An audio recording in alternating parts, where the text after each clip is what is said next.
Ho sentito oggi, magari è la salvezza se non ci arrivi. No, non è così. Buongiorno innanzitutto. L'ho ascoltata e io, al contrario di lei, mi trovo nella situazione di conflitto di interessi, perché sono un azionista, sono stato colpito da un'operazione facciata e sono sindaco. Sindaco che ha incontrato tanti cittadini di Castelfranco che hanno subito questa vicenda come la peggiore cosa che potesse capitargli nella vita, perché per quel che concerne Castelfranco Veneto, la banca di Castelfranco a cui faceva riferimento lei era un'istituzione che dava garanzie assolute e via via nel tempo questo retagio si è sempre confermato, tant'è che da ultimo insomma, siamo arrivati alle situazioni ben note che hanno creato questo dramma sociale. Da sindaco, ripeto, mi trovo in questa situazione di dover incontrare cittadini che avevano anche piccole somme di risparmio e che si trovano male, ma molto più male di quel che magari si può percepire talvolta, perché anche avere 20.000 euro per una nonna che servivano magari per poter finire la fase della vita e non averli più, è un dramma che pesa di più di quell'azienda che magari aveva qualche milione di euro in azioni e si trova a vedersi azzerato il proprio capitale. E quindi è difficile per me parlare in pubblico talvolta perché soffro direttamente anche per la mia condizione personale. Però cercando di distinguere le due cose, dico che nel tempo che è intercorso dal momento in cui è esploso il problema ad oggi, sono state fatte delle azioni che hanno creato insomma, una diseguaglianza rispetto a altre problematiche simili che ha vissuto il nostro Paese. Ed è questo che i cittadini non riescono a capire. A coloro che si sono un po' più informati ma magari non hanno le competenze per giustificare oppure trovarsi una giustificazione del dramma che hanno subito, quindi un po' più del cittadino comune, di mia mamma. Io cito sempre mia mamma quando parlo del cittadino comune che non riesce a capire determinate dinamiche. A quei cittadini lì risulta ancora più difficile capire perché siamo arrivati a questa situazione. È stato un momento in cui sembrava che per salvare le banche bastasse 1,2 miliardi, poi 3,5 miliardi, dopo azzerate, non contano più niente. Insomma, questi sono i discorsi che vengono riportati per lo più al sindaco, ai quali è difficile dare risposte, perché qualsiasi risposta si cerchi di dare, anche con qualche approfondimento tecnico, magari sempre nelle capacità che ha un sindaco, e confesso che la finanza non è il mio mestiere, al cittadino che esce dalla porta del municipio va fuori con un rammarico che non trova alcuna giustificazione. Rifacendomi sul tema di questo momento di riflessione, che cosa resta da fare io non lo so, ma credo rimanga poco da fare per quei cittadini che del risparmio si sono visti privati con questa che è un'operazione che ad oggi non trova responsabili, che ad oggi non dà nemmeno la speranza di vedersi tornare indietro qualche soldino. Questa è la situazione che io percepisco da parte di coloro che vengono su per le scale del municipio. Spero che questo momento di approfondimento riesca ad individuare una speranza, perché la speranza è la base per poter vivere un po' meglio. La mia personale è che i soldi che ho perso ho paura oggi di non poterli più recuperare, la mia personale, ma spero sia questa solo una mia condizione personale. Come anticipato devo lasciarvi per celebrare un matrimonio, chiudo salutando gli illustri ospiti. Ho visto arrivare il sottosegretario Baretta, che saluto, la senatrice Puppato, tutti gli amministratori presenti.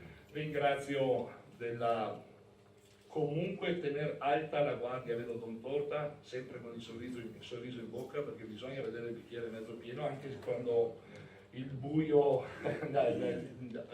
dentro il tunnel non si vede nemmeno quella piccola lampadina che talvolta dà la speranza, ma aiuta a confrontarsi con lei sempre, Don Torre. Quindi vi ringrazio, continuate con questa attività nella speranza che porti un risultato e che porti un po' di giustizia, che è venuta sicuramente meno in questa vicenda. Buona giornata a tutti voi.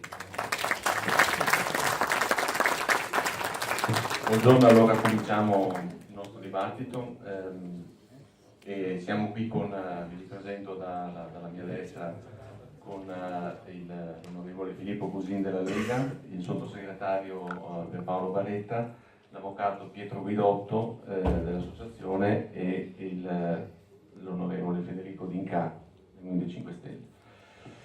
È chiaro che siamo il tema che avete posto, cosa resta da fare, no?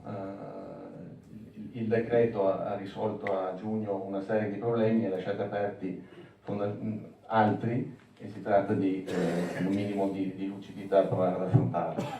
C'è un capitolo crediti, lo sappiamo, no? Come la SGA affronterà i crediti in difficoltà, evitando di far cadere in sofferenza tutte le imprese, facendo saltare quelle 40.000 posizioni di cui si dice, tra l'altro risolvendo anche questo problema che lo Stato ha dichiarato di voler recuperare facendo ritornare in bonus un terzo di questi crediti, ma se non è stabilito il percorso è difficile capire come questo potrà avvenire.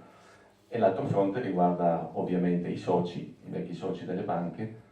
Attualmente, cassate le cause, sappiamo che siamo di fronte al rischio di poter insinuarci solo in un fallimento di cui non sappiamo i tempi, i costi e le possibilità di recupero, stante che oltretutto abbiamo di fronte uno Stato che aspetta 3, 4, 5 miliardi, che sono i fondi che ha prestato, che ha messo per l'operazione di Banca Intesa, e con tutta una serie di questioni collaterali, dalla mancata nemmeno la possibilità di dedurre fiscalmente le perdite che uno ha potuto avere sulle azioni. Sono fronti aperti e che giustamente è il caso di provare ad affrontare con lucidità e che spetta a questo punto alla politica provare a risolvere. Partiamo con una relazione dell'avvocato Guidotto che prova a mettere ordine su quello che è lo stato della situazione. Prego, avvocato.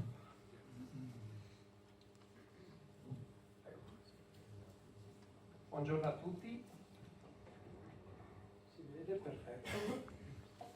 Allora, l'argomento, come è noto,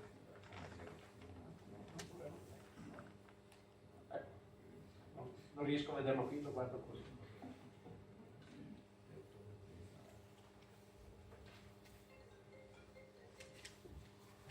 Allora, cosa resta da fare? Dal punto di vista legale sono numerose, a mio avviso, le strade ancora percorribili. La prima, la già citata Nicoletti, è quella di insinuarsi, io non riesco a vederlo, abbiate pazienza.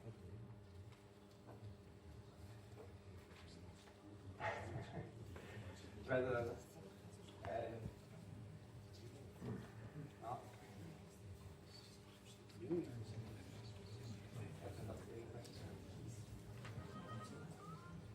Oh, adesso lo vedo.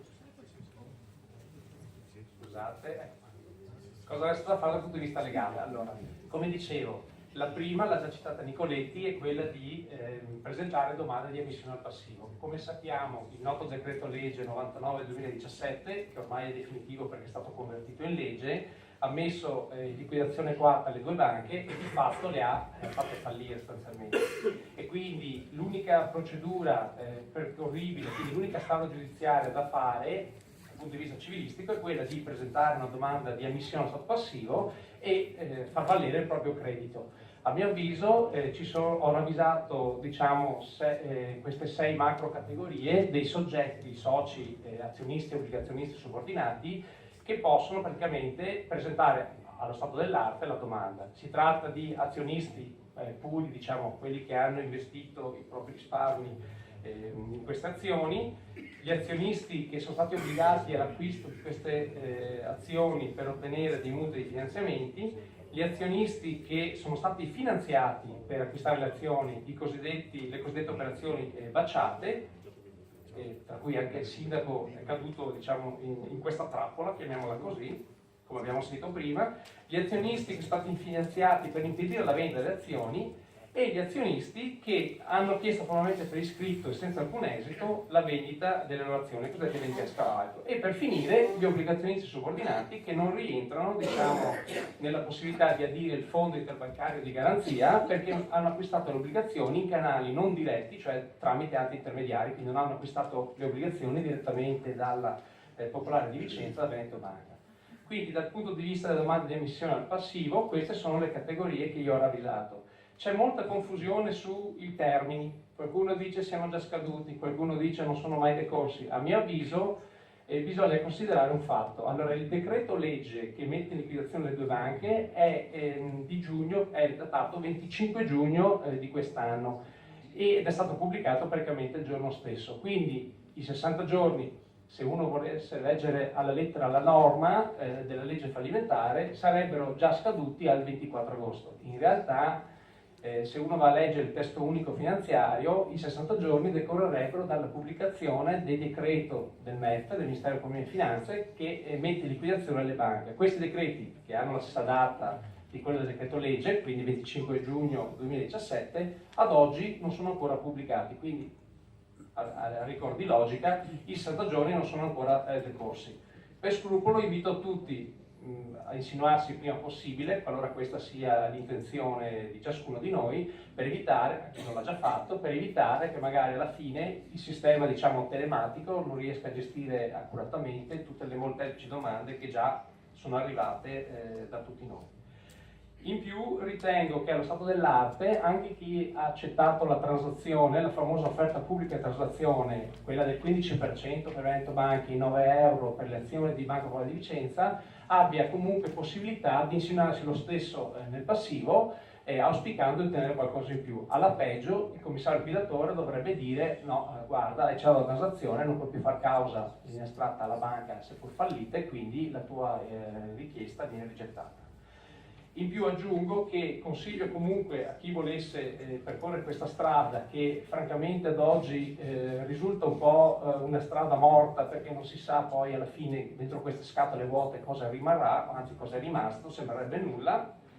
E comunque invito tutti a farla, sia perché sono dell'idea che poi l'unione fa la forza, quindi più siamo, più possiamo poi portare anche un certo peso anche politico, ma poi lascio l'argomento di politici illustri, lo lasciamo chiaramente a loro sbrogliarlo, e sia soprattutto perché soprattutto per chi ha accettato l'offerta pubblica e transazione c'è un grande rischio, a mio avviso, revocatorio e fallimentare, nel senso che non è ancora chiaro, ma poi lo chiederemo alla politica, se ci può essere una deroga o se comunque i commissari liquidatori alla fine revocheranno, cioè chiederanno indietro i soldi che le banche, quando erano ancora, diciamo, vive e vegete, chiederanno indietro, diciamo, a chi come si dice, a chi ha accettato l'offerta transattiva. E quindi, a mio avviso, conviene che anche chi ha accettato l'offerta transattiva faccia l'insinuazione, perché se il commissario gli risponde no, guarda, non puoi insinuarti perché c'è la transazione, allora ha la prova schiacciante che la transazione viene riconosciuta, valida, e quindi non verrà, ritengo, revocata questa somma. L'altra questa come prima strada. L'altra strada, chiamiamola in parallelo, riguarda i vari procedimenti penali che ormai sono alle porte. In realtà uno era già fissato al 7 febbraio del 2018, quello contro gli ex amministratori di Veneto Banca, e quindi Consoli in primis e l'ex presidente CDA Flavio Trinca, e probabilmente per una questione di opportunità, ma io dico di prescrizione dei reati, è stato anticipato, l'udienza davanti all'udienza preliminare è stata anticipata al 24 novembre 2017. Come è noto, ma è su tutti i giornali, i reati che gli contesta la Procura romana sono quelli di aggiotaggio e di ostacolo all'attività di vigilanza. Chiaramente qui consiglio a tutti di costituirsi parte civile in questi procedimenti, non tanto per avere un ritorno economico, che forse è un po' un'illusione, perché purtroppo la legge italiana, soprattutto quella penale, ci ha già fatto vedere che spesso i reati arrivano alla fine dei 3 gradi di giudizio e si prescrivono. Siccome qui incombe una prescrizione molto stretta, perché si va da 7 anni e mezzo a un massimo per le aggravanti diciamo esagerando a 10 anni, diciamo che non è un tempo così lungo. In realtà per molti reati fatti sicuramente a cavallo dagli anni 2010-2011 siamo già a rischio prescrizione, a mio avviso, ma poi la Procura chiaramente farà il suo corso e le sue indagini. Quindi io invito tutti, o tramite le varie associazioni, quindi in primis la nostra, o comunque anche singolarmente chi aveva presentato denuncia tramite altri colleghi avvocati, comunque a costituirsi parte civile, quantomeno per accedere a un bagaglio di documentazione che poi serve anche per quello che dirò dopo, alle altre attività, ma soprattutto per avere, diciamo, un riscatto anche morale nei confronti di questi amministratori, come ha segnalato anche nel discorso introduttivo il Presidente, ci hanno alla fine truffato e ci hanno comunque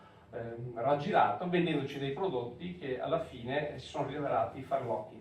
Per quanto riguarda invece l'altro procedimento, vi do una nota di aggiornamento per chi non avesse letto in questi giorni i giornali, anche contro Banca Popolare di Vicenza il procedimento è alle porte. Lì la Procura di Vicenza, se non erro il 3 ottobre, 3 ottobre qualche giorno fa, 4-5 giorni fa, ha praticamente richiesto l'invio a giudizio di Zonin e altri funzionari, diciamo, di spicco della dirigenza di Banca Popolare di Vicenza.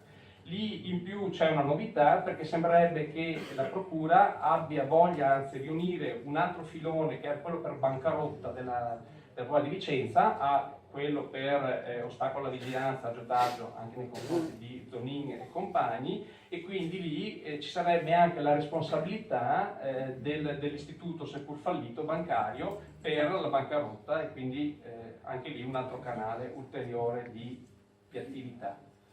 Un'ulteriore diciamo, attività che il sottoscritto sta valutando, ma che ormai ha quasi concluso lo studio, è una, chiamiamola class action, anche se poi tecnicamente non è tale, contro le società di revisione, cioè contro la PricewaterhouseCoopers per Veneto Banca e contro KPMG per Banca Popolare di Vicenza. Ormai è quasi pacifico e noto, i giornali ne parlano, ma nel penale questo sta emergendo, che queste due società hanno avallato colposamente, dolorosamente, comunque hanno avallato nel periodo dal 1 gennaio 2012 alla metà di luglio, comunque alla fine di luglio 2015, dei bilanci taroccati, farlocchi, falsi, chiamateli come volete, comunque dei bilanci non veritieri, che hanno costretto tutti noi ad acquistare azioni, obbligazioni, a fare due aumenti di capitale per l'una e per l'altra banca, e soprattutto ci hanno fatto credere che i nostri soldi messi in azione, quindi il nostro tesoretto, fosse ben garantito, ben sicuro e avesse, diciamo, un certo grado di valutazione. Quindi per quello anche che ci raccontava l'esperienza del sindaco, che tutti i cittadini vanno a lamentarsi, i pensionati che dicono che hanno perso tutto, quindi tutti noi credevamo, anche sulla scorta di queste relazioni delle società di revisione, che quello che i soldi che noi avevamo investito, che erano risparmi di una vita di stenti e di lavori, avessero comunque un certo peso, un certo valore per la nostra attività e vita futura.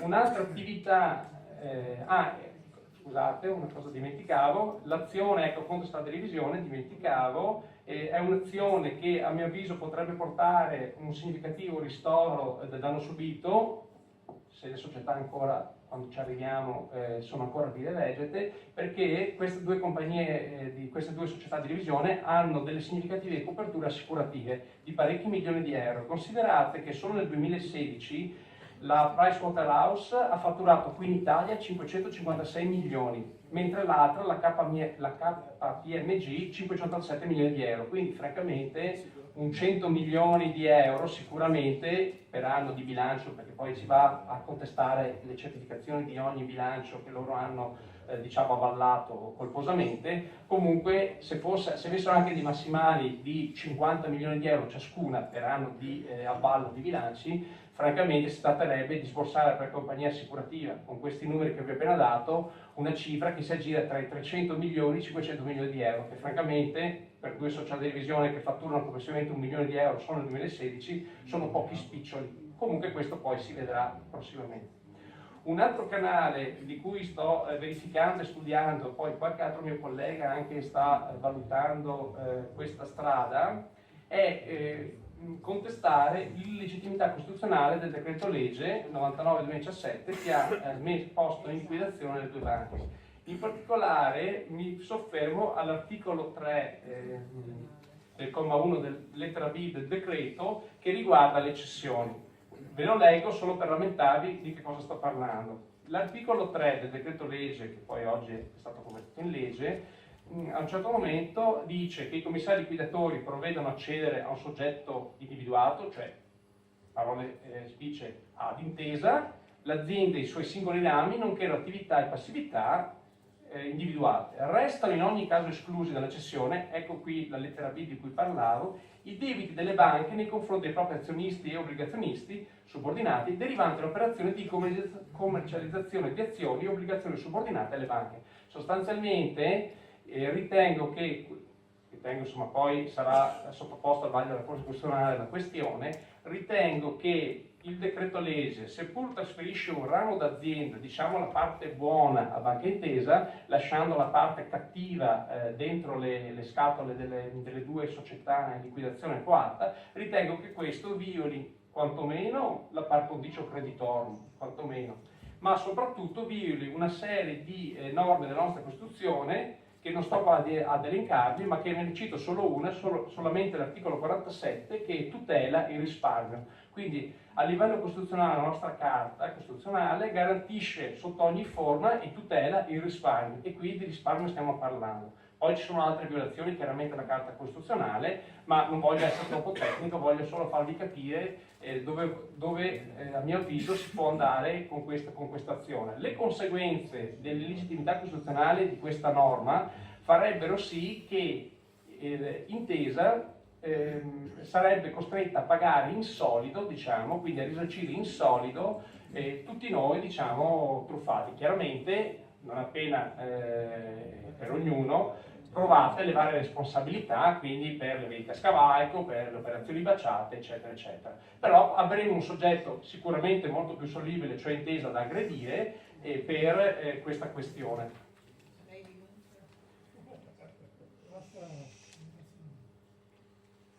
Dopo c'è spazio comunque per le domande e anche per gli approfondimenti, quindi ecco. Un'ulteriore strada legata a questa, e questa sì si può già fare, tutti quelli che hanno delle operazioni cosiddette baciate, cioè sono stati finanziati dalle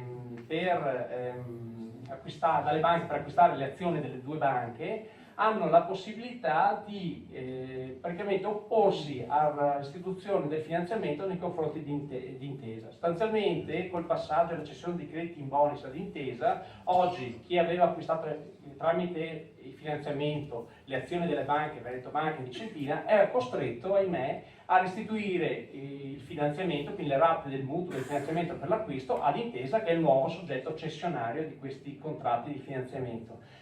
In questo caso è necessario, per opporsi, quindi per evitare di dover rimborsare i soldi a Banca Intesa, è necessario, a mio avviso, innanzitutto insinuarsi nel fallimento, nella liquidazione coatta delle due banche, facendo valere l'operazione baciata, e successivamente andare a contestare le richieste di pagamento fatte da Banca Intesa, e quindi arrivare a non pagare le rate successive e addirittura provando l'illiceità dell'operazione a monte, ma è abbastanza chiaro, ormai anche risaputo che le operazioni erano illecite, e come si dice, richiedere restituzione di quanto pagato a suo tempo per il finanziamento alle due banche venete. Queste, diciamo, sono le operazioni che allo stato dell'arte, quindi le azioni giudiziarie, quindi le cause, chiamiamole così, che si possono fare ad oggi. Ecco. Invito poi tutti, e faccio presente che l'associazione che io in questo momento rappresento dal punto di vista legale accede, unitamente ad altre associazioni, tra cui abbiamo anche l'associazione di Don Torta che è presente qui in sala, fa parte delle 11 associazioni che sono state accreditate a partecipare a un bando regionale di contributo spese legali per le varie cause. Chiaramente per poter accedere a questo bando è necessario avere dei requisiti. innanzitutto bisogna essere iscritto a un'associazione, quindi alla nostra associazione, a un'associazione accreditata, in questo caso l'associazione Soci Banche Popolari. Bisogna avere un reddito non superiore a 28.000 euro lordi annui, e bisogna aver avuto un'elevante perdita di patrimonio dovuta all'acquisto di prodotti finanziari, azioni e obbligazioni, chiaramente dalle 2 banche venete, e bisogna aver investito un patrimonio non superiore a 80.000 euro inteso come persona fisica e 150.000 euro come nucleo familiare, e chiaramente possedere un solo immobile di proprietà adibito possibilmente a prima casa. Ecco.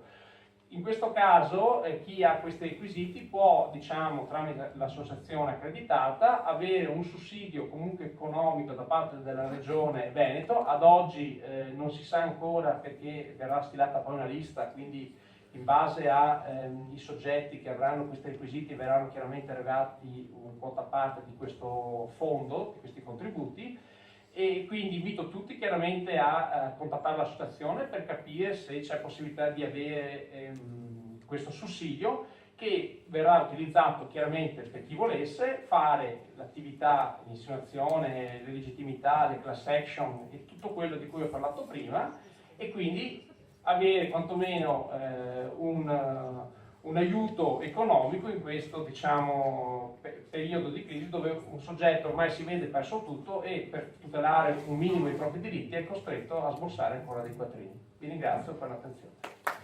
Grazie, poi chiederemo anche all'avvocato cosa è realistico aspettarsi, però è responsabile anche capire cosa costa e cosa rischiano di portare a casa o non portare a casa e quanto si attende. Passiamo alla palla ai politici. Chiamo in causa l'onorevole Baretta a fare il punto su cosa è stato fatto col decreto, cosa resta da fare, e sul fronte dei crediti, e su cosa è possibile immaginare a livello politico per questi soci che sembrano sempre più dimenticati. Buongiorno a tutti, ringrazio dell'invito.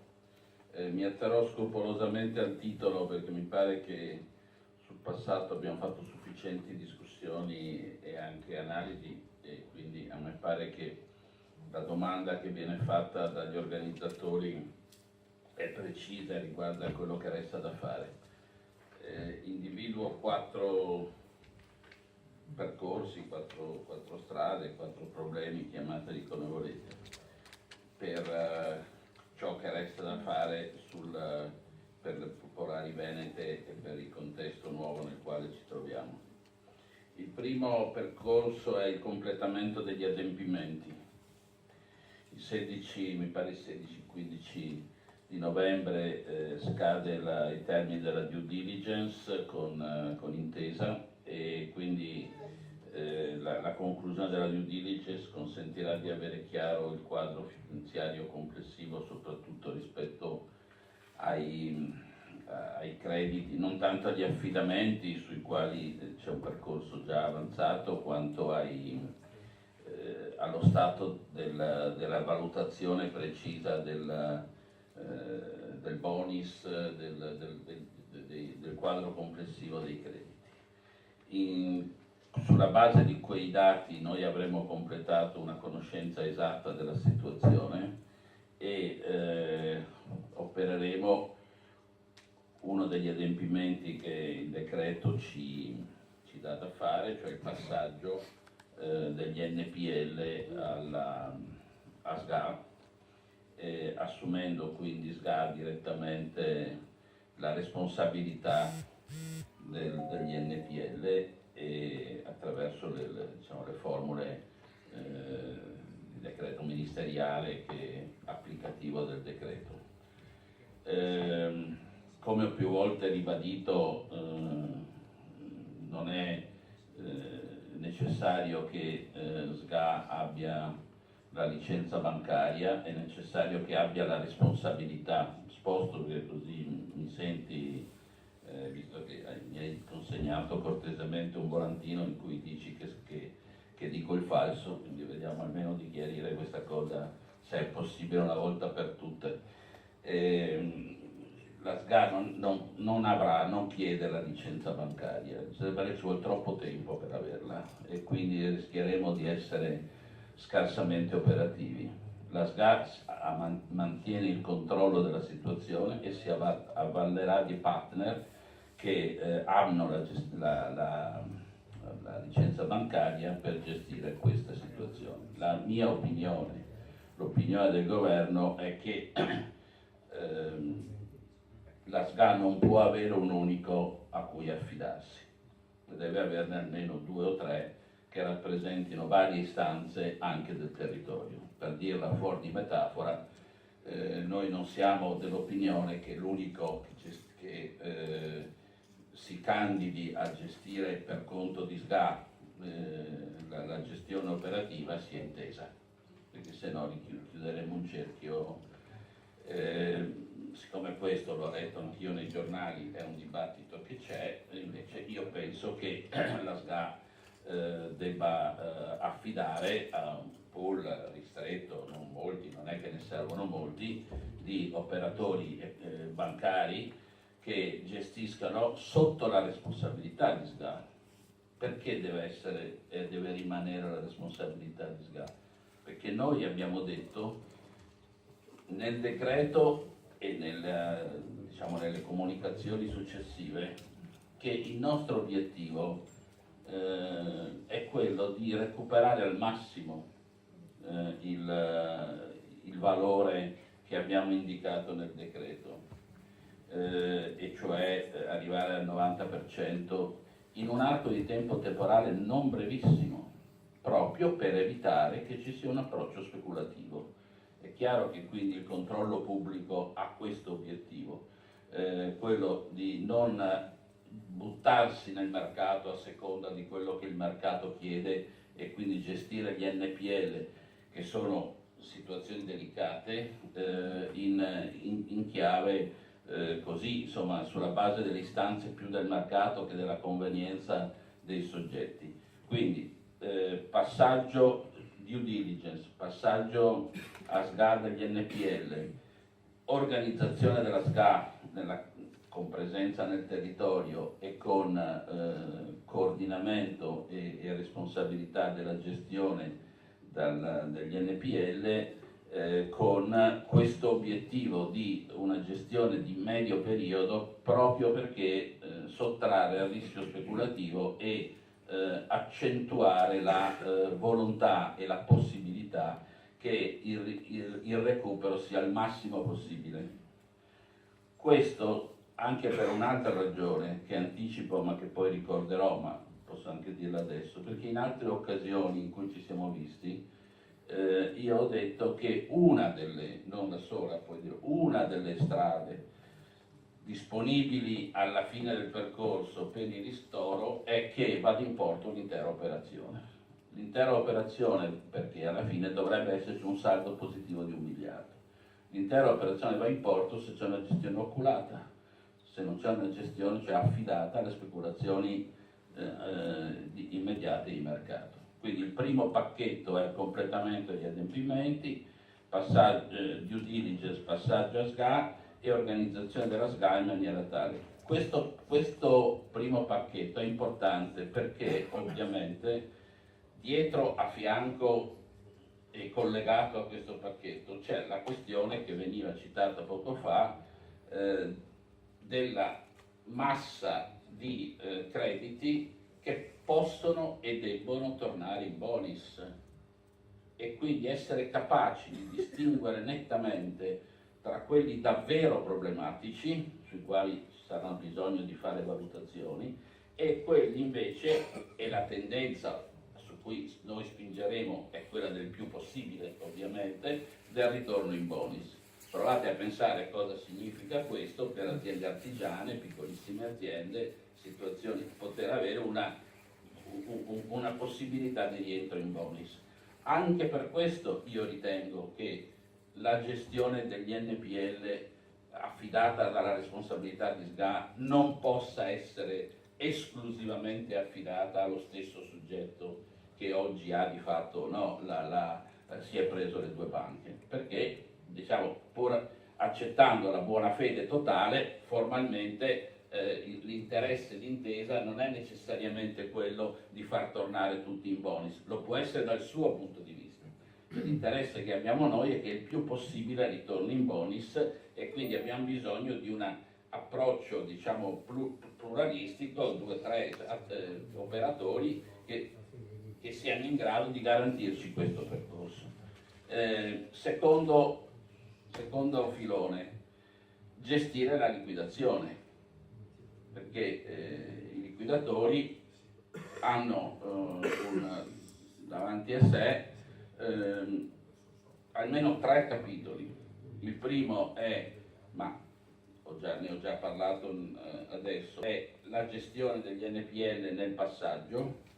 Attenzione, anche Intesa anche i liquidatori delle 2 banche stanno facendo la ricognizione e anche lì noi puntiamo al massimo della chiarezza con l'obiettivo del massimo di identificare le situazioni problematiche, ma di non fare confusione tra ciò che è problematico davvero e ciò che invece può essere recuperato. Ma quello rientra nelle cose appena dette. Secondo, la gestione delle partecipate, e lì ovviamente l'obiettivo è la cessione delle partecipate con recupero di valore se ci sono situazioni possibili e con la gestione quindi di valutazione di quelle che sono le strade. Qualcosa è già iniziato, avete visto BIM, eccetera. Terzo, la gestione degli immobili, quelli che sono rimasti liquidatori. Su questo una cosa sulla quale c'è un impegno del Parlamento che anche attraverso una votazione condivisa di un ordine del giorno è quello che il Parlamento aveva parlato dell'immobile di Vicenza.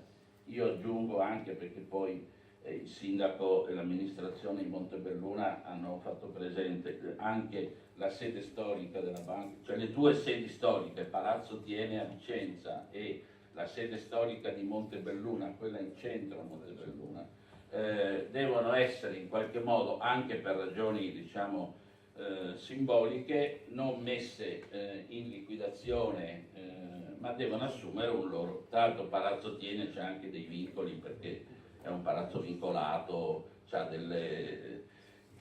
quindi stiamo chiarendo adesso i percorsi. Noi abbiamo già fatto presente al liquidatore che questa è l'intenzione del governo e del Parlamento, cioè che le 2 sedi storiche non vadano in alienazione nel mercato, ma abbiano un uso pubblico. Perché è roba nostra! Cosa stai dicendo, compagno Baretta? I commissari non possono decidere cosa va. proprio niente. Se è nella bad bank, la rimane, va venduta e poi i soldi recuperati vanno a chi vanno. Ma non doniamo niente noi a Montebelluna. Io sono di Montebelluna, ma non intendo donare niente. Allora, Scherziamo? Chi decide? allora, Cioè voi mi spartite la roba degli altri? Scusate, allora mi permetto scusate, di... abbiate pazienza, non si preoccupi, abbiate pazienza, cercate di fare una discussione contestualizzata.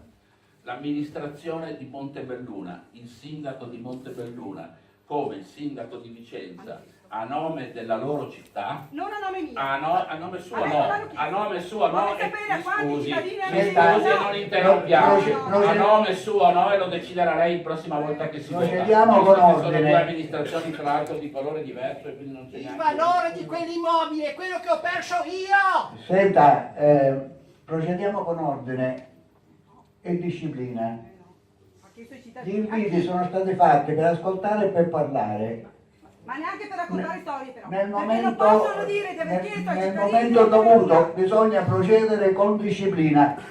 Senta, io ne ho fin qua, sa. E allora, di a sentire raccontare storie, penso che siamo stati... Comunque, sui Guardi 2 che sono immobili venuto che incontro io, rappresentano- l'ho capito, però al momento opportuno potrà dire la sua. Però sui 2 procediamo con immobili, ordine. sono due, stiamo parlando di 2 che hanno un valore simbolico, le 2 sedi storiche di Montebelluna e di Thiene. L'intenzione è quella di non mettere in liquidazione ma di affidarle alla Intenzione municipalità. di chi? Da parte di chi? Da parte Vabbè, allora sentite, però No, ce lo dica! Si faccia continuare per cortesia. Si faccia continuare per cortesia. Grazie. Guarda, Peraltro- Non siamo sudditi, ma abbiamo fatto Sì, un bisogna anche incontro essere con informati un quando si programma contesta, e non eh. vogliamo Ma interrompere. lei non sa cosa abbiamo perso noi! Lo so Non benissimo c'è- cosa ha perso non lei, c'è- cosa ho perso io. Stia zitto! Evitiamo queste discussioni per cortesia, poi il pubblico ha la possibilità di parlare. Allora, lasciate continuare. Vado a prendere l'immobile, io sono a posto! No, guardi, bisogna essere informati quando si contesta. L'immobile di Tiene non vale praticamente niente sul mercato. Non vale niente! Perché è vincolato l'immobile, sono vincolate le opere che ci sono dentro, i quadri, è tutto vincolato dallo Stato, per cui non troverete mai nessuno che lo compra, rischia di stare lì, mentre invece forse è meglio che diventi un museo o qualcosa che serva alla collettività di Vicenza. Diverso è il caso di Montebelluna, su cui stiamo vedendo. Comunque, gestione degli immobili, parlo solo delle due sedi principali, le altre devono andare invece al mercato esattamente per recuperare Onorevole Baretta, più possibile. una puntualizzazione, non interrompo. Chi sono i proprietari di questi immobili in questo momento? In questo momento, per quanto riguarda quello di Tiene, è il proprietario e il liquidatore. Per quanto riguarda, per quanto riguarda quello di Montebelluna, stiamo facendo una verifica perché io ero convinto che fosse anche che fosse proprietario il liquidatore, mentre proprio ieri è venuto il dubbio che stia che sia passato a intesa. Lo stiamo verificando in ogni caso, anche se fosse Questa è una barzelletta, guardi, è una presa per il possessore! No, ma perché? No, scusate, come dobbiamo gestire questa discussione? Se c'è una barzelletta dica perché. Doveva rimanere della Bad Bank! Ma che? Oh vabbè, doveva, stiamo parlando di altro. No, Stiamo parlando della no, realtà. parliamo degli immobili Allora, di su Montebelluna. questo, scusate, io Scusate, sono cioè, qua e no. vorrei che ci confrontassimo sui contenuti e non su altro. Allora, io penso che sia del liquidatore, però posso sbagliarmi, sto verificando. Comunque non cambia l'approccio sul quale noi ci stiamo muovendo, e cioè che le due sedi storiche non devono avere una gestione di mercato di tipo diciamo speculativo. Sono sicuro di Tiene perché ho fatto una verifica concreta, l'altra la sto facendo, se volete domani tramite chi volete vi do la conferma definitiva di chi è formalmente il proprietario in questo momento. Terzo capitolo, il terzo filone, la gestione del risparmio. Qui l'avvocato ha spiegato ampiamente una delle strade che sono in campo, cioè quella dell'insinuazione. Io confermo le intenzioni nostre, sapete che c'è una prerogativa diciamo giuridica che non ci deve essere revocatoria, l'ho detto più volte, lo confermo, e confermo anche che possiamo muoverci nella posizione che dice che una cosa è la domanda, una cosa è la consegna dei documenti collegati, perché uno dei problemi che sono subentrati rispetto ai tempi dell'insinuazione non è tanto fare la domanda, quanto poter consegnare i documenti che non sempre si dispongono, bisogna ottenerli, eccetera. Quindi una cosa è la domanda, una cosa sono i documenti da consegnare allegati a sostegno della domanda. Secondo,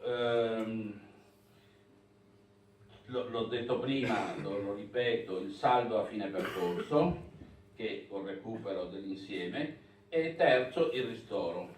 Gli obbligazionisti c'è un percorso, io penso, questa è la mia opinione, ma penso che sia diciamo, almeno io la dico così, penso che bisogna, anche il governo deve fare la sua parte, perché ci sia una riapertura della costituzione di un fondo per la gestione delle situazioni più difficili. Voglio essere chiaro su questo punto, l'apertura di un fondo presuppone che a riempire il fondo bisogna che anche la stessa Banca Intesa ci si metta in quest'ottica, perché non è fuori da questa responsabilità dal nostro punto di vista. e quindi questo tema è un tema che noi assumiamo politicamente e intendiamo portarlo avanti. Quarto filone è gestire la parte, diciamo, della responsabilità degli amministratori, quindi la parte giuridica, eccetera. Su questo c'è un percorso che fa la magistratura, sul quale io ovviamente non intervengo, vedo che c'è un nuovo attivismo e fa una linea autonoma, viene ipotizzata ipotesi di class action, non spetta a noi, diciamo, dire un'opinione su questo, sono disponibili tra le strade giuridiche, eccetera.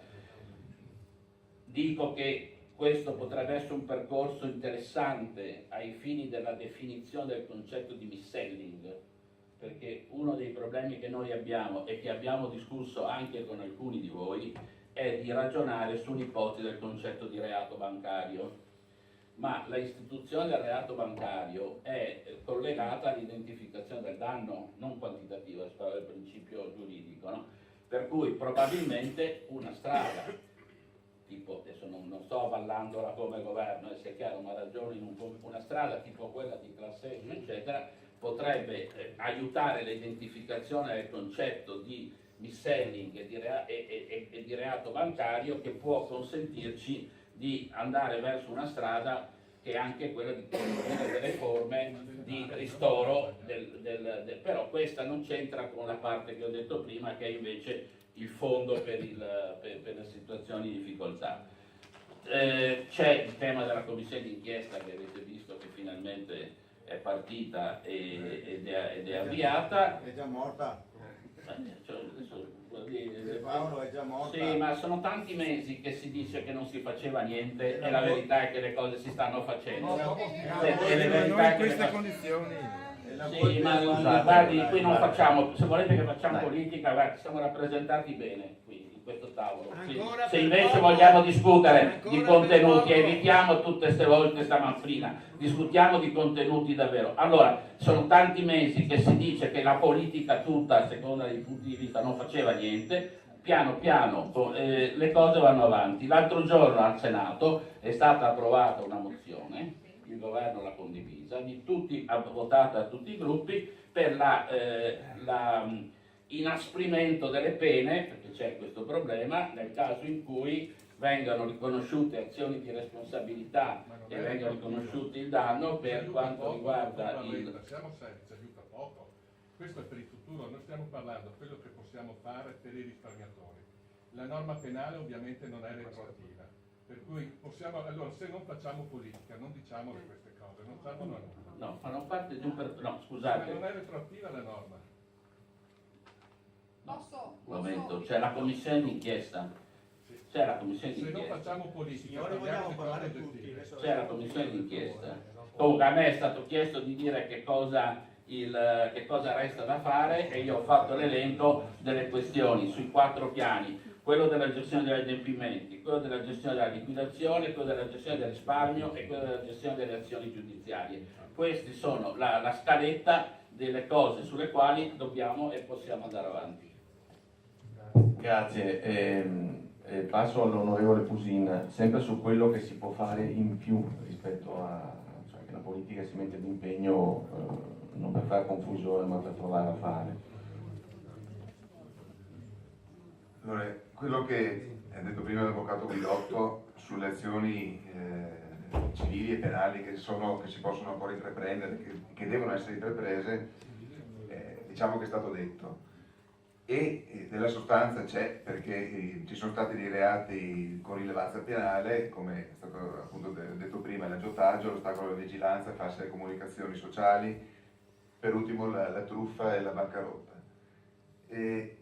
Ricordo solo che per questo tipo di reati negli Stati Uniti c'è l'ergastolo. Questo lo dico perché abbiamo visto la vicenda di Madoff, no? Le cifre in ballo sono simili. Io non voglio qui dire che l'Italia ha una percentuale o una predisposizione o una tendenza ai reati di questo tipo superiore ad altri paesi, magari del nord Europa o degli Stati Uniti. No, questo è una cosa che non condivido, anzi la penso semmai al contrario. Quello che manca, che è mancato e che si dovrebbe fare, che non è stato fatto, è una presa di coscienza di quello che non è funzionato a livello sistemico. Oltre ai reati che devono essere perseguiti, abbiamo sentito che c'è stato un rinvio a giudizio anche dei vertici della Banca Popolare di Vicenza, e questo ovviamente è un segnale che va nella giusta direzione. Però quello che è mancato completamente, lasciatemelo dire, visto che abbiamo un rappresentante del governo del Ministero delle Finanze, è una presa di coscienza di quello che non è funzionato a livello sistemico, e sappiamo di cosa parliamo, cioè le inadempienze o la mancanza dell'assolvimento del proprio ruolo istituzionale della Banca d'Italia e della Consob, ma anche della BCE, oltre ovviamente alle vigilanze interne, cioè il collegio dei revisori, piuttosto che alla vigilanza esterna. È completamente mancato, perché nel momento in cui il governo ripropone o dichiara di voler riconfermare al governatore della Banca d'Italia Ignazio Visco, significa, io adesso non voglio personalizzare e fare polemiche sulla singola persona, io parlo del ruolo di governo. Qui abbiamo un istituto di vigilanza che ha mancato clamorosamente la sua funzione. Abbiamo io parlo di Banca d'Italia ma anche di BCE, perché adesso sembra che la BCE abbia scoperto l'acqua calda nel 2015, ma le cose si sapevano già, anche se non interveniva secondo le norme della vigilanza unica europea anche nel 2014. Queste mancanze, questo mancato assolvimento del proprio ruolo istituzionale ha creato un danno enorme, drammatico, tragico in alcuni casi ai risparmiatori delle due popolari venete e di altre banche italiane che sono state coinvolte nella crisi del sistema bancario. Scusi, posso chiedere una cosa? Qualcuno di voi che si è accorto di questa cosa ha già lanciato l'interpellanza? Sì, noi abbiamo fatto una mozione che discuteremo la prossima settimana proprio di conferma di Visco al governatore della Banca d'Italia, so che ne ha fatto una anche il Movimento 5 Stelle. Vabbè. Questo è clamorosamente mancato. Cioè, qui c'è una parte delle istituzioni, anzi le istituzioni nel loro complesso, che si autoassolvono, si autoproteggono, trovano delle soluzioni che le mettono a riparo di qualsiasi responsabilità, scaricando tutte le conseguenze nefaste di questa crisi sui piccoli risparmiatori. E c'è una categoria di piccoli risparmiatori che assolutamente non può essere ignorata e che non è stata tutelata nel decreto delle banche popolari. Addirittura si sono persi per strada anche quei, non so, una sessantina di milioni che erano stati accantonati per il ristoro dei piccoli azionisti indigenti o in difficoltà economiche, non si sa che fine abbiano fatto, sono andate nelle liquidazioni, perse nei crediti diciamo chirografari. E quindi è completamente mancata questa, e dico, una categoria di azionisti, obbligazionisti che sono stati coinvolti in questo crack, soprattutto, voglio ripeterlo, dal 2013 in poi. Dal 2013 in poi sono state commesse delle vere e proprie truffe, perché basta guardarsi i verbali dell'ispezione della Banca d'Italia nel 2012, e lì mi chiedo sia di maggio sia di dicembre, e lì mi chiedo se di fronte a tali evidenze, a tali segnali, diciamo, di crisi o di prospettive di crisi patrimoniale o di liquidità delle due banche, com'è possibile che la Banca d'Italia, almeno, anche se non voleva creare allarmi, non avesse comunicato a Consob la situazione, la Consob avesse vietato come minimo di vendere azioni delle due popolari ai piccoli risparmiatori non istituzionali. In quei due anni sono state commesse delle azioni gravissime, delle truffe gravissime nei confronti non di uno, ma di decine di migliaia di piccoli risparmiatori.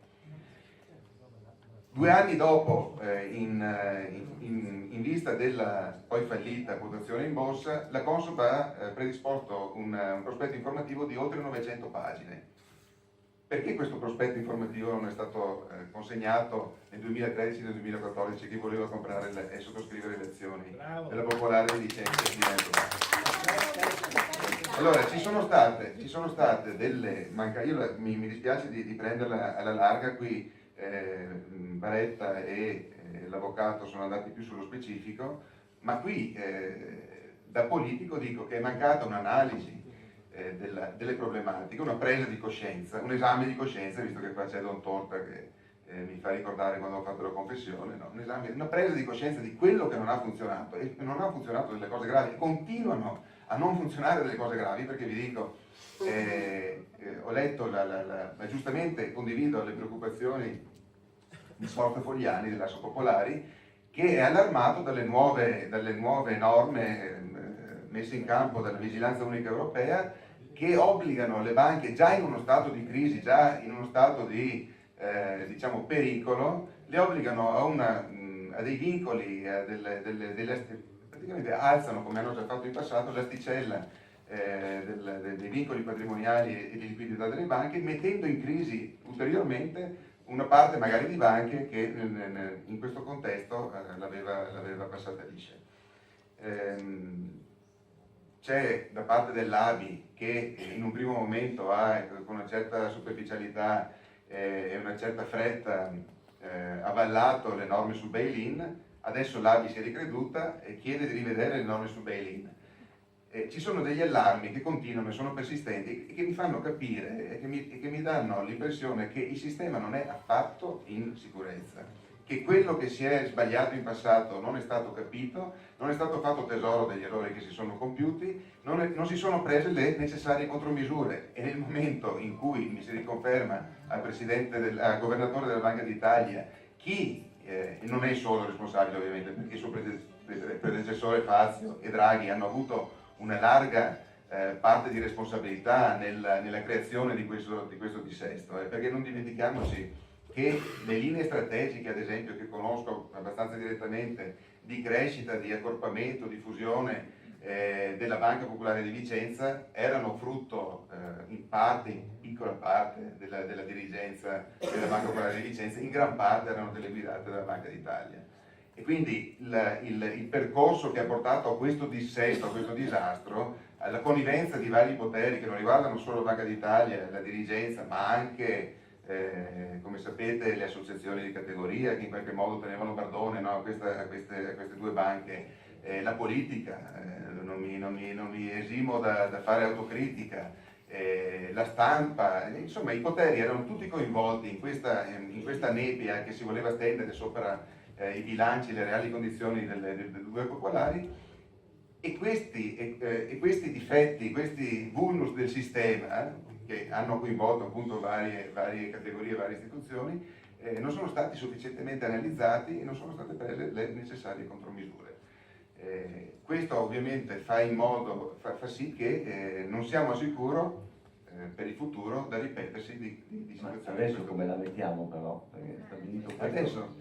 Adesso la mettiamo che, come ho detto prima, c'è una categoria che è stata trascurata e non garantita in questa fase, né nel decreto delle popolari, il primo, quello del 2015, gennaio 2015, né in quest'ultimo che ha portato alla liquidazione, e che vanno assolutamente salvaguardati. Adesso il mezzo per farlo, e penso che le cifre in campo, per salvaguardare almeno quella parte che è stata letteralmente truffata, e parlavo appunto di un numero circoscritto di azionisti delle popolari, vanno salvaguardati ad esempio con l'istituzione di un fondo di garanzia, o come avevamo proposto in occasione del decreto sulle popolari, quello del 2017, che venissero salvaguardati riconoscendogli un titolo di creditori o prededucibili o comunque privilegiati, che desse a loro un qualche ristoro per il danno subito. Questo è ovviamente quello che c'è ancora da fare per salvaguardare questa categoria specifica, e molto resta da fare e nulla è stato fatto invece per fare un'analisi e prendere le precauzioni e le contromisure per la crisi sistemica che si è verificata e che secondo me è ancora in atto e non è affatto in via di risoluzione. Grazie, quindi accogliamo questo invito al fondo di ristoro, su cui sarebbe interessante vedere se politicamente trovate il modo di identificare una via per poterlo mandare avanti. Giro la questione all'onorevole Federico D'Inca dei 5 Stelle, che faccia il punto, e però affrontiamo la questione in maniera pratica su quello che si può fare. Buongiorno a tutti, innanzitutto grazie per l'invito, mi scuso per un po' di rauca. con me io porto sempre questo, mi ha dato Miatello, mi ha detto, Miatello non c'è in questo momento, ma me lo c'è sempre nello zaino, perché tutti devono sempre ricordarsi che ci sono persone che stanno subendo una truffa. Ed è straordinario il fatto di come siamo caduti in questa trappola, in questa grande trappola, ma si è costruita benissimo. Zonini e Consoli hanno saputo, aspetta un secondo, il sistema ha saputo costruire attorno a Zonini e Consoli un sistema perfetto di truffa nei confronti del cittadino.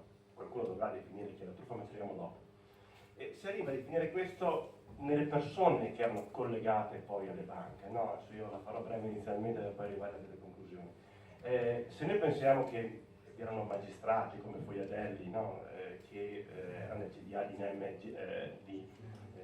NEM SGR, no? che era una controllata che gestiva il valore azionario per Banca Popolare di Vicenza, vi era Monorchio che era stato capo ragioniere dello Stato dall'89 al 2002, insomma vi era un sistema attorno incredibile che permetteva di dare fiducia a queste banche, perché di fatto questi nomi permettevano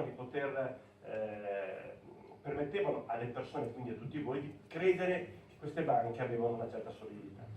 Da un certo punto di vista sì, Zonini è riuscito a costruirsi questo insieme di persone, anche dopo, attraverso anche la creazione di banche in territori completamente lontani dal Veneto, come la banca nuova, insomma, costruita dalla fusione delle due banche precedenti, al cui interno poi vi erano figli di magistrati, vi erano persone che erano di quella parte di Sicilia, quindi c'è stata questa modalità di gestire una forma di corruzione che passava attraverso posti e posizioni e non attraverso magari soldi. Era un sistema incredibile di gestione di questa situazione. Però io mi sono chiesto, ma com'è che poteva in qualche maniera questi due personaggi costruirsi attorno a loro un sistema così ampio che poi vedeva figure anche come Bruno Vespa, poi magari su Bruno Vespa possiamo fare anche un piccolo riferimento. Riusciva a farlo sicuramente attraverso la fiducia da parte di organi superiori come appunto la Consob e come appunto Banca d'Italia o la BCE.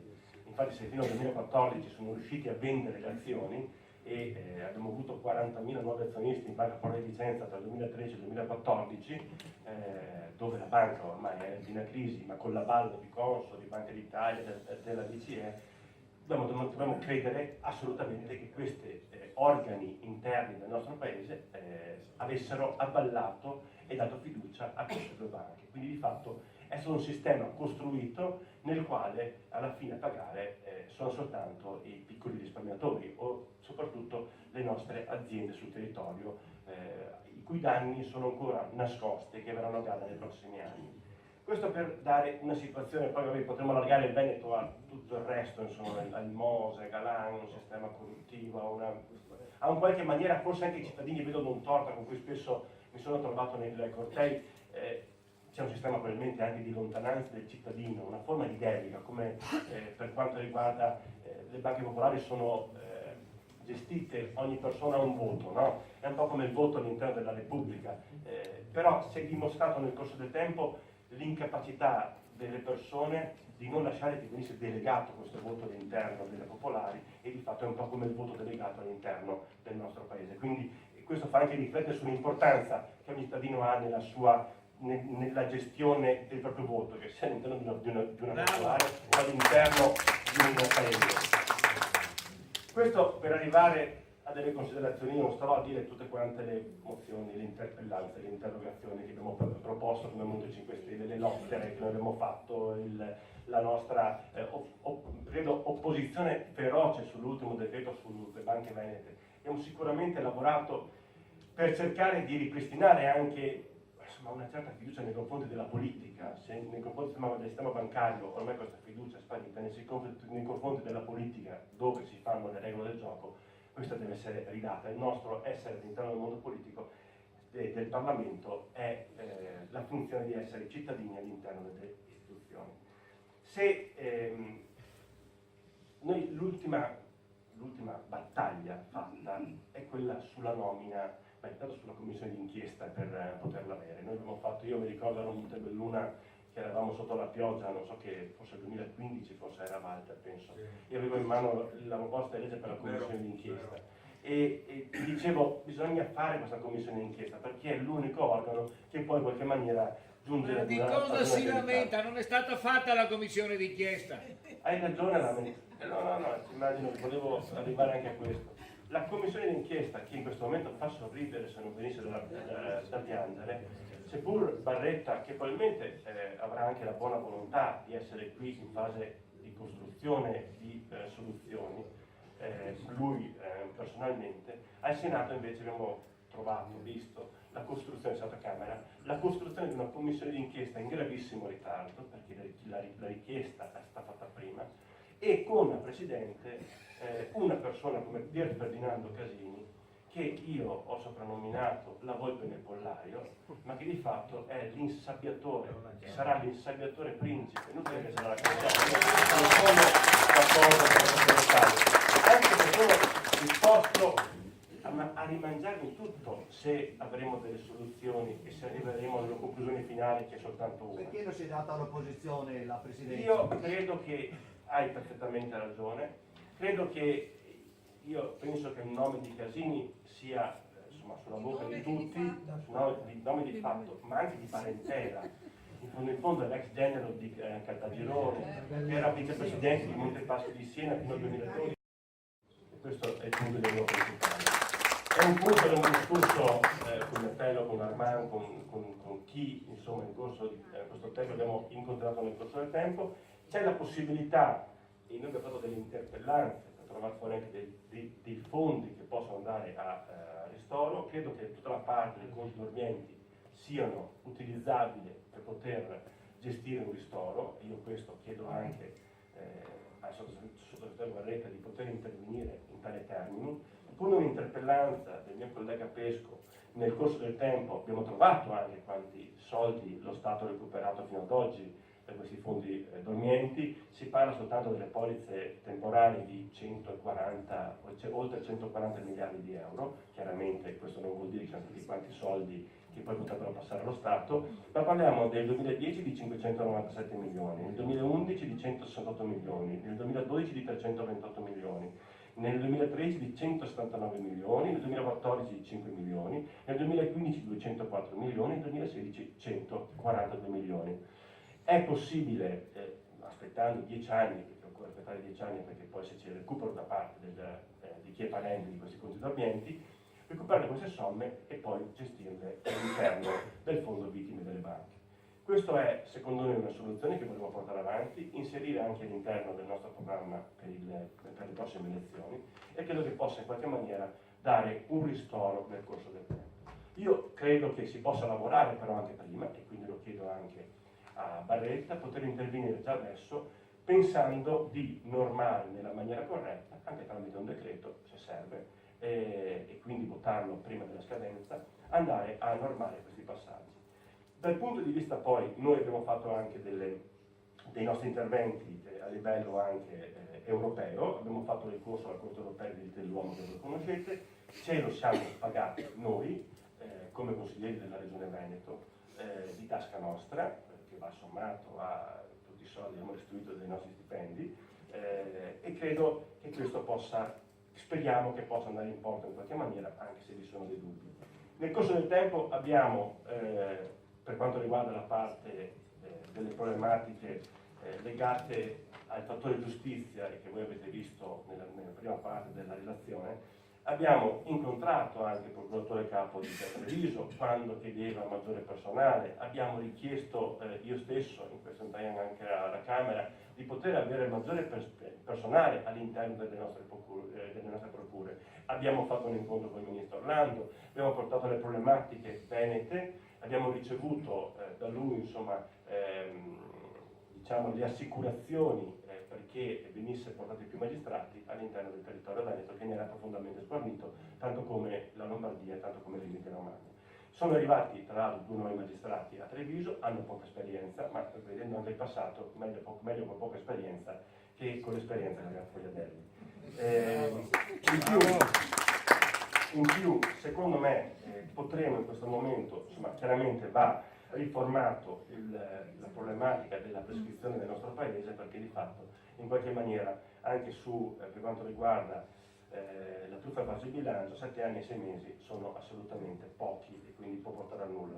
Chiedo anche un'altra particolarità, visto che prima parlava il sottosegretario della class action, è ferma al Senato la riforma della class action fatta dal Movimento 5 Stelle e non è ferma da ieri, Questa riforma, che è già passata alla Camera e quindi può essere approvata dal Senato, è del 2014, quindi ormai sono passati 3 anni, andiamo verso il 4º anno, per cui credo che si possa chiudere in fretta anche questa riforma, perché oggigiorno la class action non ha questo grandissimo potere all'interno del nostro paese, mentre con la riforma a prima firma Bonafede, ma per quello che mi riguarda potete cambiare completamente la prima firma e mettere chi volete voi, possiamo riuscire ad avere un peso assolutamente maggiore.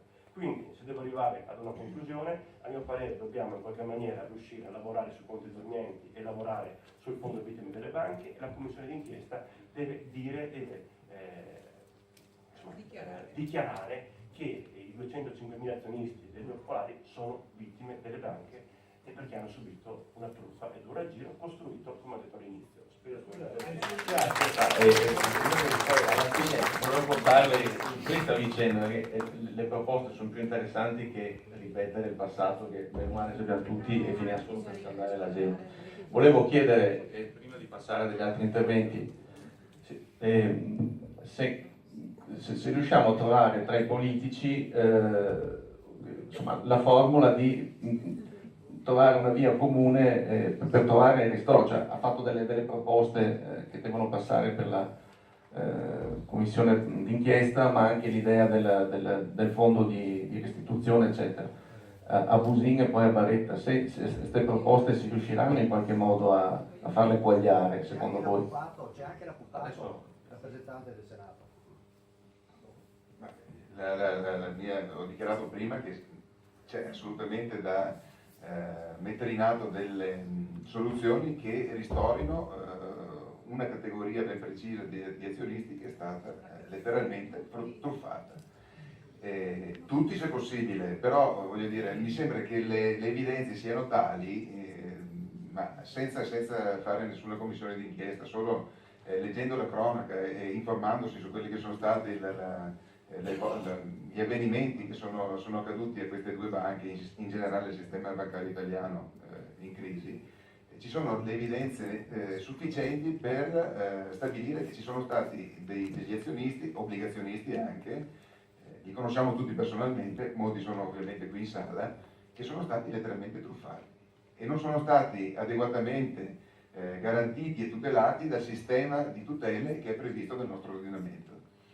Questi vanno ristorati, il mezzo, vabbè, quello proposto non ne vedo altri, ne abbiamo proposti, come ho detto prima, in sede di approvazione di presentazione e poi approvazione del decreto che ha messo in liquidazione i due popolari, non sono stati recepiti, sono state fatte delle concessioni, ma in termini di promesse su interventi futuri, ma qualcosa va fatto. Qualcosa va fatto, perché non è tollerabile che in uno Stato di diritto la parte più debole colpita da questa crisi sia l'unica che non è venuta che non è stata in qualche modo tutelata, l'unica che viene colpita da questa crisi.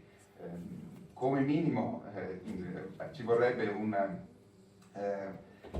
una risposta in termini di giustizia, che non c'è stata neanche questo livello è stato toccato.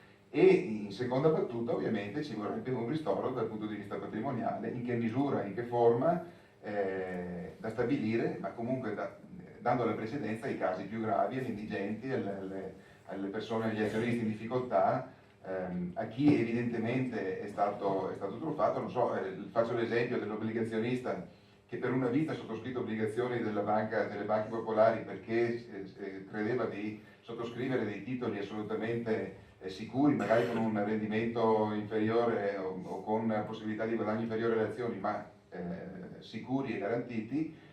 All'ultimo rinnovo ha sottoscritto delle obbligazioni convertibili e si è trovato con nulla in mano, cioè con i risparmi di una vita evaporati. Ecco, queste situazioni, faccio un esempio, ma ce ne sono molti, queste situazioni vanno tutelate. Questi azionisti, che sono soprattutto piccoli azionisti con piccole somme, che però per loro rappresentano tutto il capitale, il risparmio, il frutto dei sacrifici di una vita, non possono essere trattate in questo modo in uno Stato di diritto. e l'istituzione di un fondo è una, io lo sottoscrivo, ovviamente si può fare una battaglia comune su questo, io spero di incontrare anche il favore del governo, se non ci penserà questo governo spero che ci penseremo noi al prossimo, cioè, di più di così non so cosa... Onorevole Baretta. Ma credo di averlo già detto prima, lo dico di nuovo, l'istituzione di un fondo per le situazioni in difficoltà finanziato da chi ha creato il danno, cioè dalle banche. Gli altri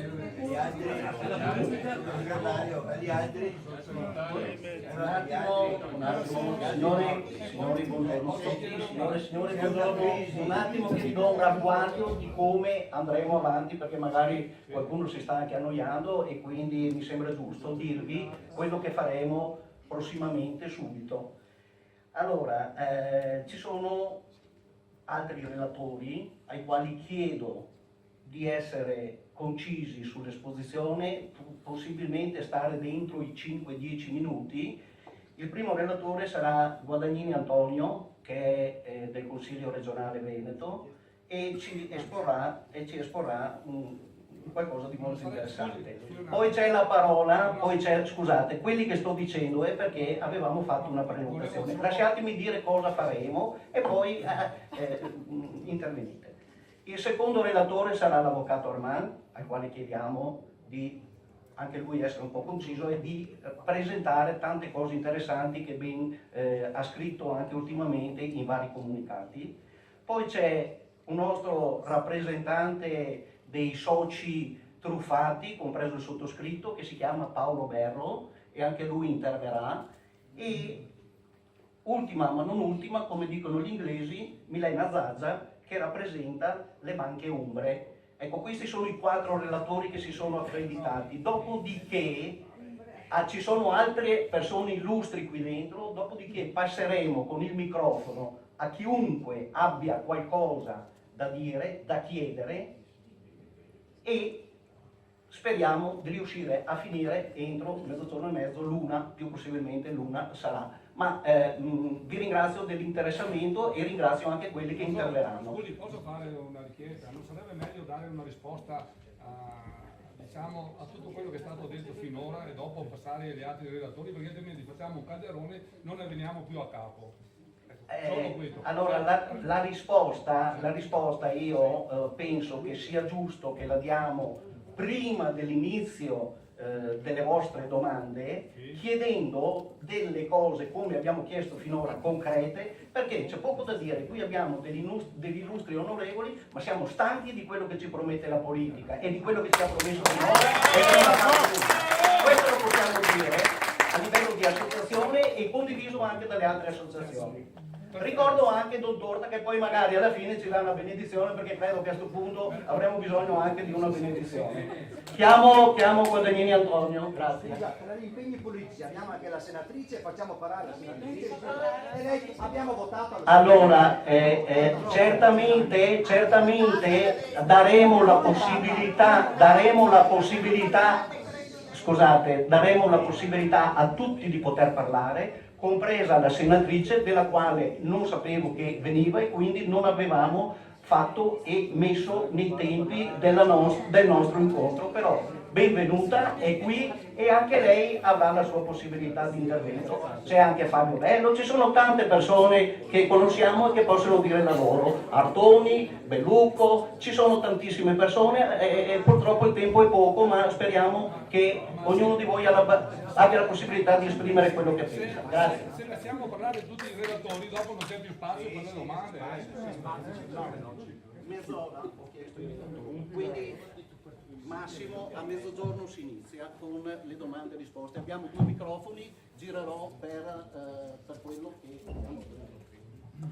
Sì, allora, grazie, voglio fare velocissimo perché avete ragione. Allora, io esporrò una tesi che è un po' diversa da quella che abbiamo sentito finora e che probabilmente non piacerà, non so a quanti piacerà, però siccome lo penso, ho studiato i dati, ve la espongo, vi prego di lasciarmi finire. Allora, cominciamo così. Il 25 giugno scorso la Commissione Europea ha emanato una nota che resta le 2 banche... Allontanati, abbassa la voce per il le due banche adesso così, hanno subito un'emorragia di depositi perdendone il 44% tra giugno 2015 e marzo 2017. Ogni azienda che perde in un tempo così rapido il 44% del fatturato fallisce, ovvero il problema del fallimento, perché il vostro problema è quello dell'azzamento del capitale fatto da Atlante prima e il fallimento delle due banche dopo.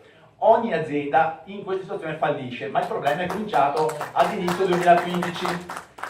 Paolo Sabbione, analista Deutsche Bank, conferma che la quota di Intesa San Paolo è balzata dal 14% al 25% grazie alla rete che delle 408 filiali di Intesa è salita a 644, cioè si sono accaparrati clienti e filiali delle due banche popolari e hanno incrementato notevolmente la quota di mercato, esatto, la quota di mercato in Veneto. Non è la prima volta che succede, però purtroppo ho poco tempo. Allora, è stata mandata nell'aprile del 2014 una lettera intorno a quel periodo a Veneto Banca, da Banca d'Italia, il comitato di Pietra, intimando la fusione con Vicenza, sulla base delle due ispezioni alle quali faceva riferimento Filippo prima, quella del 2012 fatta a Vicenza e del 2013 fatta a Veneto Banca. In quella del 2012 non sono stati rilevati, ma le intercettazioni telefoniche hanno fatto vedere che sapevano che c'erano 500 milioni di azioni baciate in Vicenza. E poi invece in Veneto Banca sono stati rilevati la volta dopo 150 milioni di azioni baciate. La banca, vecchia amministrazione, ha controdetto che ce n'erano 10 milioni. Dopodiché, per quanto riguarda invece l'analisi degli attivi, era emerso dalle due ispezioni che Vicenza tutto sommato non era messa male e che Veneto Banca aveva una situazione sostanzialmente molto molto precaria.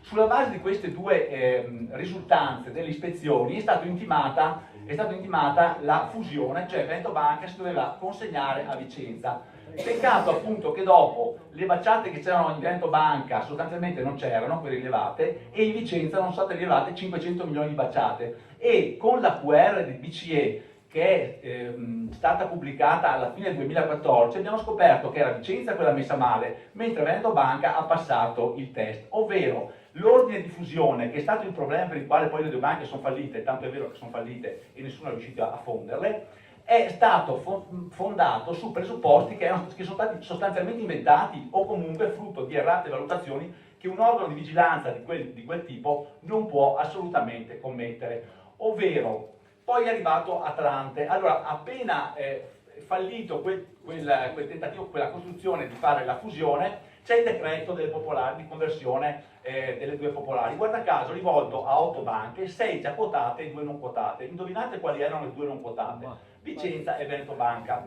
Questo ha creato ovviamente enorme allarmismo fra i clienti, i soci delle due banche, che, come recita la nota europea, ha cominciato ad andarsene, a portare via i soldi e poi ad andarsene dalle banche. Le fate fallire. Boh, è quello che dico io. Allora, dopodiché arriva la necessità di fare un aumento di capitale. C'è un imprenditore locale che si chiama Bruno Zago che ha dichiarato che è stato consigliato di non procedere con l'aumento di capitale, probabilmente perché poi ci pensava qualcun altro, e in effetti è arrivato qualcuno che l'ha fatto a 10 centesimi, non si capisce perché a 10 centesimi, ma c'erano solo loro. Benedetta De Franceschi ha detto che c'era BPR che era interessata a comprare Veneto Banca, se l'avesse comprata non ci sarebbe stata la fusione. Ha detto che non hanno ricevuto risposta rispetto a questa offerta. Appunto è arrivata Atlante che aveva come obiettivo, una volta incorporato il capitale delle banche, di fare la fusione. Siamo arrivati che lo Stato ci ha messo sostanzialmente 17 miliardi. Atlante ne aveva messi 3,5, finisco, 20 miliardi di euro. Se avessero dato i 20 miliardi di euro per ricapitalizzare le due banche all'inizio, avremmo le due banche più capitalizzate del mondo e probabilmente il valore delle azioni sarebbe più alto di quello che c'era all'origine, e questa è la realtà secondo me. Bravo!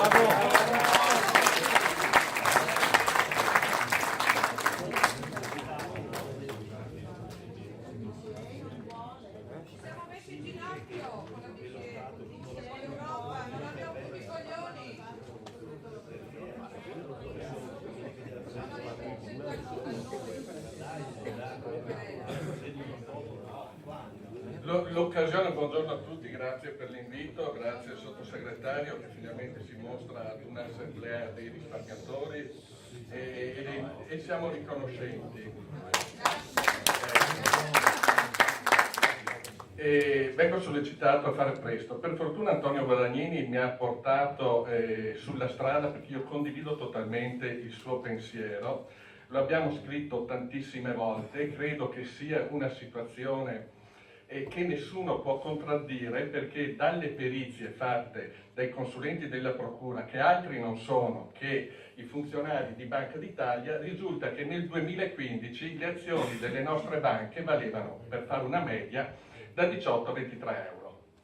Allora, dopo un intervento salvifico da parte dei rappresentanti del governo su ammissione del onorevole Barretta, perché in un primo tempo pareva che il Fondo Atlante fosse un'emanazione divina, dopodiché finalmente si è riusciti a capire che il Fondo Atlante non è stato nient'altro che un veicolo creato dal governo per gestire questa crisi.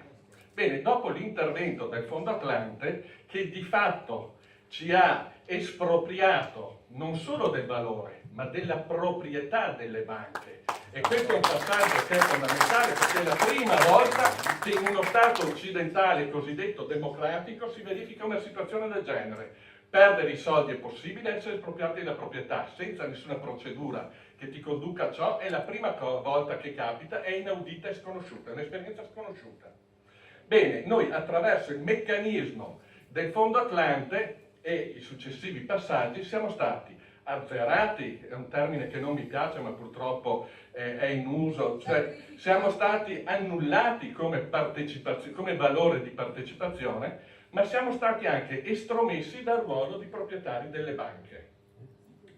Il Fondo Atlante gestisce queste banche per 2 anni, raccontandoci che interviene con finalità di salvare le banche da un possibile dissesto, e in verità ci troviamo di fronte ad un fallimento che non solo ci fa perdere quello 0,10 e ogni speranza anche di recupero in un'eventuale posizione di creditori, ma ci pone anche nella condizione di essere contribuenti ulteriormente incisi, perché necessitano 17 miliardi di intervento pubblico per pagare chi va a salvare le posizioni bancarie. Quindi noi risparmiatori ci abbiamo rimesso totalmente dal punto di vista economico, ci abbiamo rimesso dal punto di vista della proprietà, quindi nel rapporto soggettivo con la banca, e ci abbiamo rimesso anche come contribuenti, perché quota parte noi parteciperemo a quei 17 miliardi che il governo ha deciso di elargire in questa operazione scellerata. Il governo dimentica, e io purtroppo godo di buona memoria, e dove non mi aiuta la memoria ho anche il vizio da prendere appunti, il governo dimentica, ma non questo governo, il governo precedente, ma per me il governo è solo uno, cioè non ci sono discontinuità. Per me lo Stato è rappresentato dal governo, i governi si succedono, non c'è un governo buono e un governo cattivo, io parlo di governi e con questo vorrei spianare la strada a qualche polemica di natura politica che troppo spesso viene fatta nei confronti dell'associazione che io ho l'onore di rappresentare. Io non ho un astio nei confronti di questo governo o di quel governo, io parlo del governo. Il governo che ha varato una manovra finalizzata alla trasformazione di società cooperative in società per azioni, nonostante 131 economisti di altissimo livello italiano avessero presentato una supplica, perché differentemente non potrebbe essere definito quel documento, una supplica con la quale spiegavano ai governanti di allora: attenzione ragazzi, qua state mettendo in moto un meccanismo perverso di cui non si riuscirà a gestire l'evoluzione. Il governo l'ha voluto fare lo stesso. Il governo ha voluto eliminare l'anomalia del sistema finanziario del Veneto, dove 2 società cooperative non controllabili attraverso i meccanismi delle società per azioni avevano e detenevano un potere finanziario economico all'interno di una regione significativa dal punto di vista politico ed economico. E questa è stata, a mio avviso, una precisa volontà di aggressione di una situazione socio-politica finanziaria. Queste considerazioni di carattere politico, però, io le faccio solo per cercare di mettere un po' di, come dire, di luce, perché pare che tutto sia accaduto per caso. L'onorevole Barretta ha detto non parliamo del passato. Sì, non parliamo del passato, onorevole. Noi dobbiamo renderci conto, ed abbiamo avuto occasione di confrontarci più volte, che questa non è una crisi aziendale. Qui non ci troviamo di fronte al dissesto di una società per cattiva gestione degli amministratori. C'è anche quello, ma qui ci troviamo di fronte ad un problema sociale che è stato causato da una concomitanza di responsabilità che partono da quelle degli amministratori, e forse sono le minori, perché gli amministratori dovevano essere controllati e i controllori sono strapagati da noi contribuenti per fare il loro dovere. E il governo, nel momento in cui fa delle scelte che poi si dimostrano errate, deve avere l'umiltà di dire l'abbiamo fatto in buona fede, gliela diamo, però queste scelte si sono dimostrate errate e queste scelte hanno provocato un danno sociale ad una vastità di persone sconosciuta. Ci sono 220.000 persone che da questa vicenda ci hanno rimesso poco o tanto o tutto. Ed allora il problema, diciamo, è un problema sociale. Nasce dalla concausa cattiva amministrazione, mancanza di controllo nella fase precedente il 2005 e nella fase successiva precedente il 2015 e nella fase successiva il 2015, perché se vi fosse stato un controllo nella gestione Atlante non ci troveremo in questa situazione.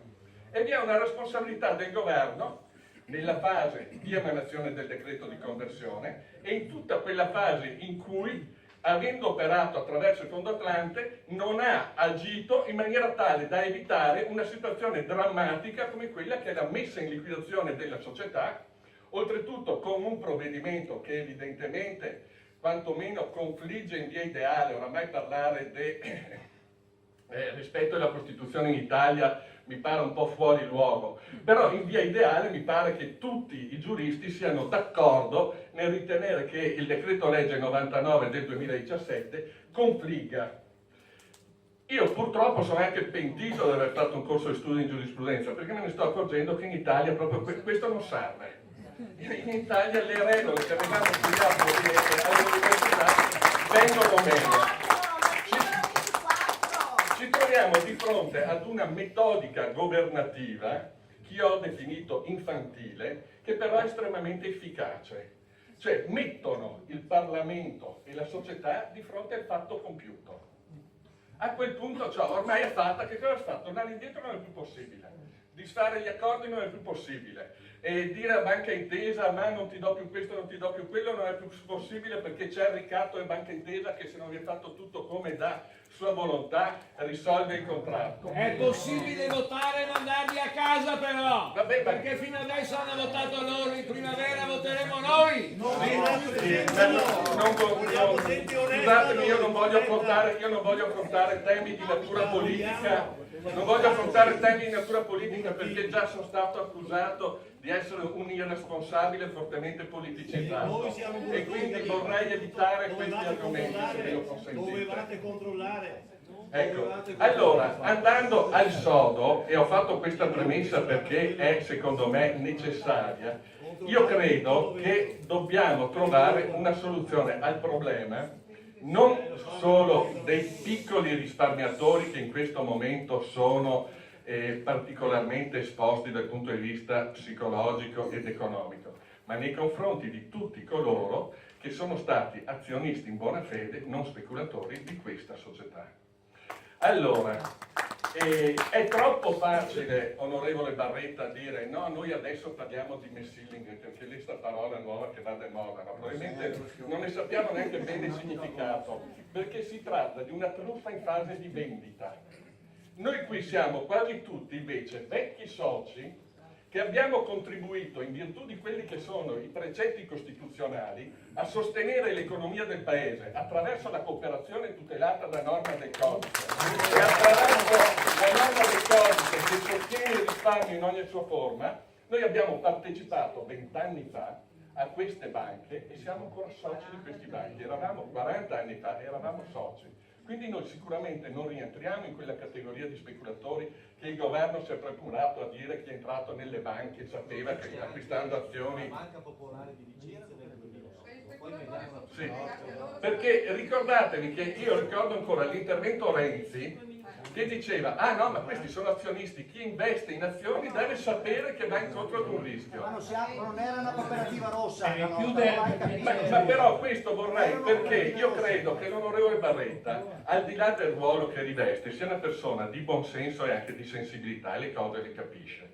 Vorrei che questo nostro sentire venisse portato a Roma e ci fosse un dialogo che mai c'è stato sino a questo momento, e sono gratissimo agli organizzatori di questa giornata perché mai c'è stato un dialogo, nel quale noi rappresentanti dei risparmiatori tutti si possa interloquire con i rappresentanti del governo per trovare una soluzione al problema di tutti i risparmiatori. Coloro che hanno aderito alla transazione indotti dal meccanismo o per scelta individuale, secondo me sono responsabili della propria scelta, per cui sono esclusi, ma per gli altri deve essere trovata una soluzione. La soluzione c'è, è stata prospettata in più occasioni al governo, il governo non l'ha mai presa in considerazione, anzi devo essere più preciso nella tempistica, c'era prima della liquidazione coatta amministrativa e passava attraverso un meccanismo simile a quello utilizzato dal governo fascista per salvare il sistema bancario italiano attraverso l'IRI, ma quel meccanismo funziona sempre allo stesso modo e continua ad essere efficace. Ma anche oggi la possibilità c'è, passa attraverso sgravi fiscali, passa attraverso l'utilizzo di questi fondi dormienti, anche se dubito da quel che ho letto che vi siano effettivamente delle disponibilità di cassa. Passa attraverso l'emissione di titoli di Stato a pagamento a 10 anni garantiti. Noi non abbiamo nessuna fretta perché siamo risparmiatori, tranne i casi eccezionali. Noi non vogliamo più soldi ora. Per chi è in situazioni di difficoltà deve essere creato un fondo di emergenza immediato. Per gli altri noi siamo risparmiatori, aspettiamo, dateci le garanzie e risarciteci. Ma che non si senta la storia che questo non è possibile perché l'Europa vieta l'intervento di Stato a sostegno delle banche. Allora noi non siamo totalmente sprovveduti, nonostante ci sia un meccanismo che è illegale, il risarcimento non è aiuto di Stato e su questo l'Europa è precisa. E quindi dobbiamo passare attraverso una individuazione dello Start per dare la possibilità ai cittadini di riavere ciò che gli è stato tolto illegittimamente. Attraverso la Commissione parlamentare d'inchiesta, diceva l'onorevole D'Inca, che dichiari che tutti i 200.000 sono stati oggetto di truffa da parte del sistema bancario, potrebbe essere una posizione, ma siccome il governo dello Stato italiano, concludo, siccome il governo dello Stato italiano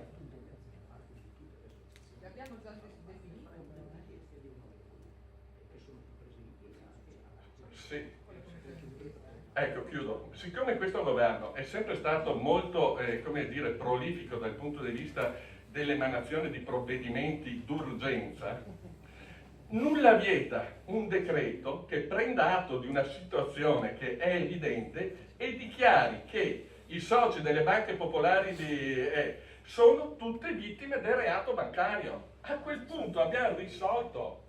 Basta fare un'istruttoria correttamente motivato, abbiamo risolto e viene trovata una strada per risarcire. Non si venga a dire che in Italia manca 1.600.000.000 per risarcire quota parte, perché noi non pretendiamo un risarcimento al 100%. Siamo qui per negoziare anche su questo, ma non si dica che in questa Italia traforata manca 1.600.000.000 per risolvere una crisi sociale che investe una regione, che investe 200.000 persone, che crea un vulnus di credibilità al sistema che provoca un danno molto maggiore ai 1.600 milioni che noi chiediamo. Allora, onorevoli e politici, da parte del coordinamento Don Torta vi è la richiesta di istituire in via stabile, non in forma, cavaliera, ma ufficialmente, un tavolo dove per la prima volta anche i risparmiatori possano sedere di fronte ai rappresentanti del governo e della politica e trattare ciò che loro spetta, perché noi eravamo i proprietari delle banche e voi politica ci avete tolto la proprietà. Vero?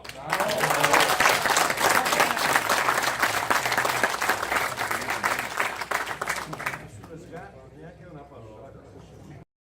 Velocissima prima di cominciare l'intervento. Voce.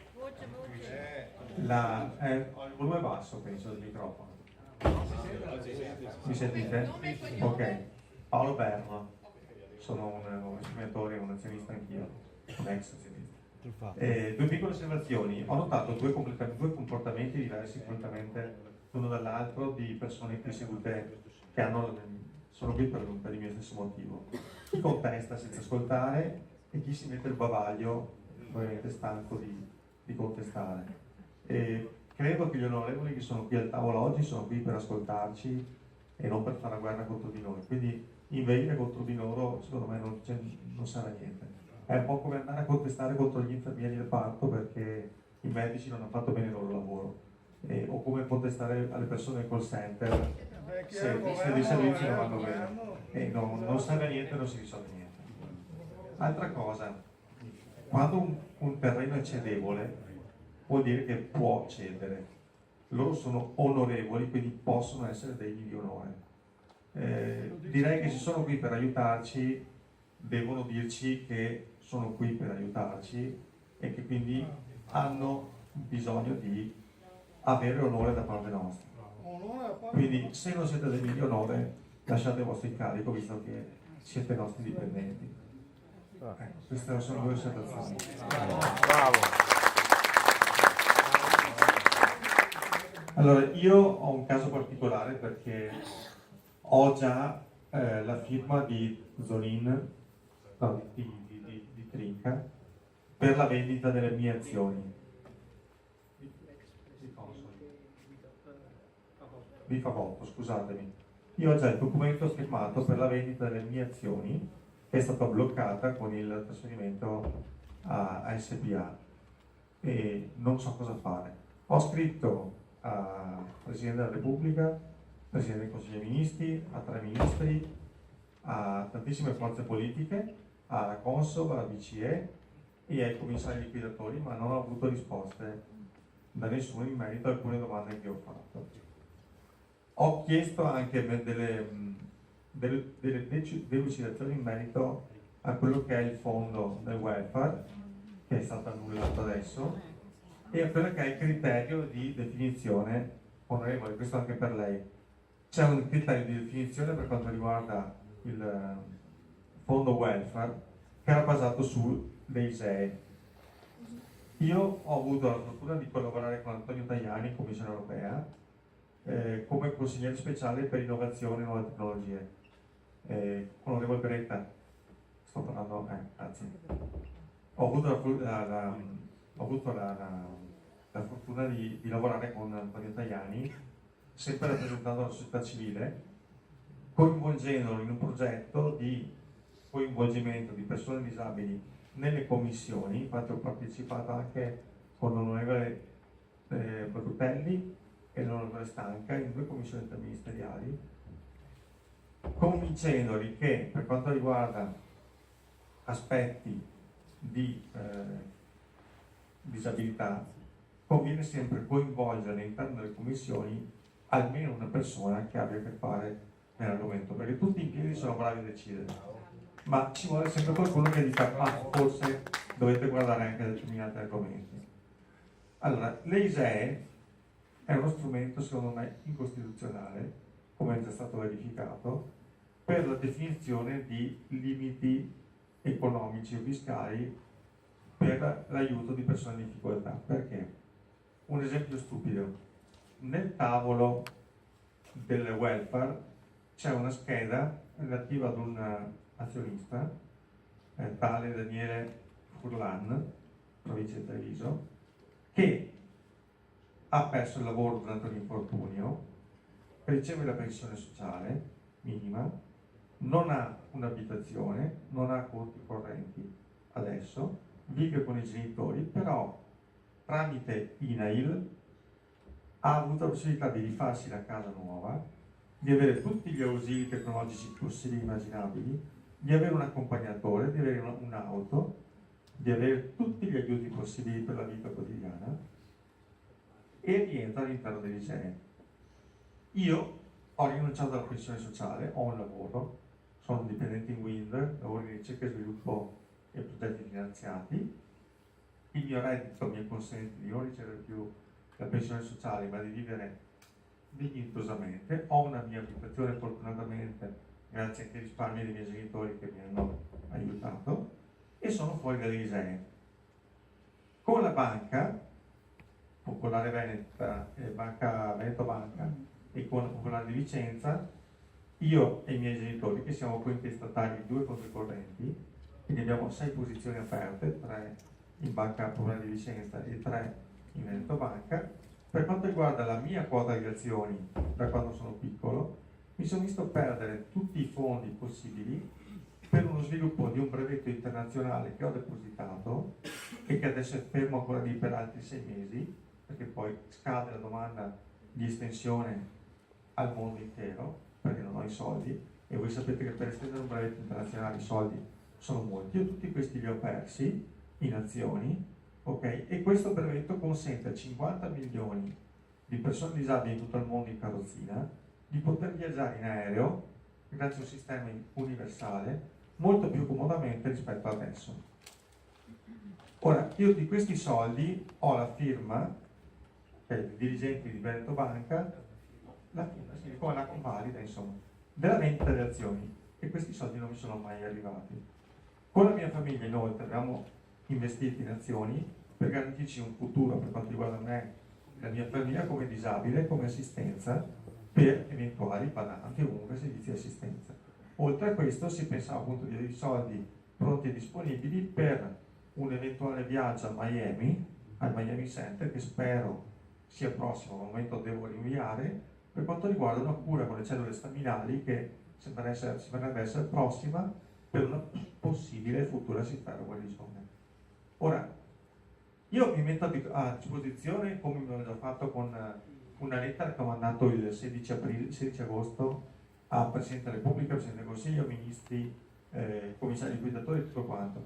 Mi metto a disposizione per quanto riguarda la definizione dei criteri per la gestione del fondo welfare e per la gestione di casi particolari. Mi dispiace solo che questo messaggio che ho mandato il 16 di agosto sia arrivato, penso, anche all'onorevole Baretta tramite segreteria, ok, visto che tutto il certificato è stato protocollato, però come sempre la politica si dimostra distante dai cittadini. Grazie a tutti.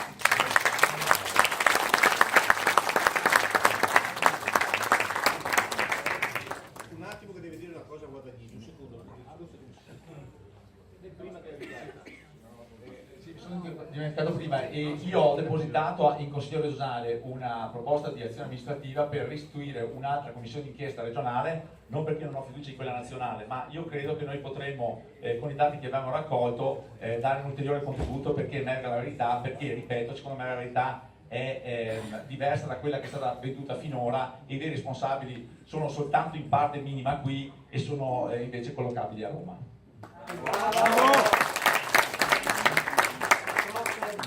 Purtroppo però ho scritto anche a Zaia, che è un carissimo amico, 2 volte, ma non mi ha ancora risposto. Buongiorno. Veneto Banca sponsorizzava le campagne della Lega. E l'ultimo relatore, mi dispiace per lei così, ma si sa. avrete la possibilità? No, facciamo parlare anche un attimo la Pupato e poi ognuno di voi potrà intervenire. Io sono qua sopra, non sono onorata. Non possiamo sono bloccare. onorevole, ma sono onorata.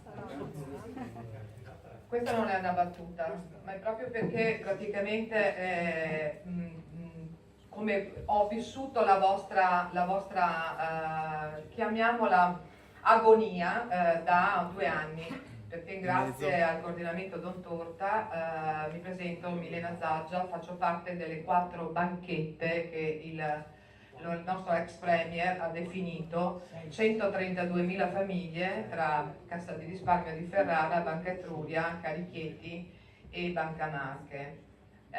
banchette dove ci sono delle vite, perché io tra di voi io vorrei che alzassero la mano chi si sentono speculatori.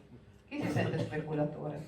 Nessuno. Eppure noi siamo stati catalogati così e stiamo portando avanti la battaglia da oltre 650 giorni. Abbiamo avuto un ristoro per gli obbligazionisti subordinati con delle battaglie non indifferenti. E sono reduce dalla giornata nazionale del 4 di ottobre, dove ho avuto modo di interagire con il governo e cercare di portare avanti questa lotta. Allora io sono per il rimborso totale o qui finisce male, ok? Brava!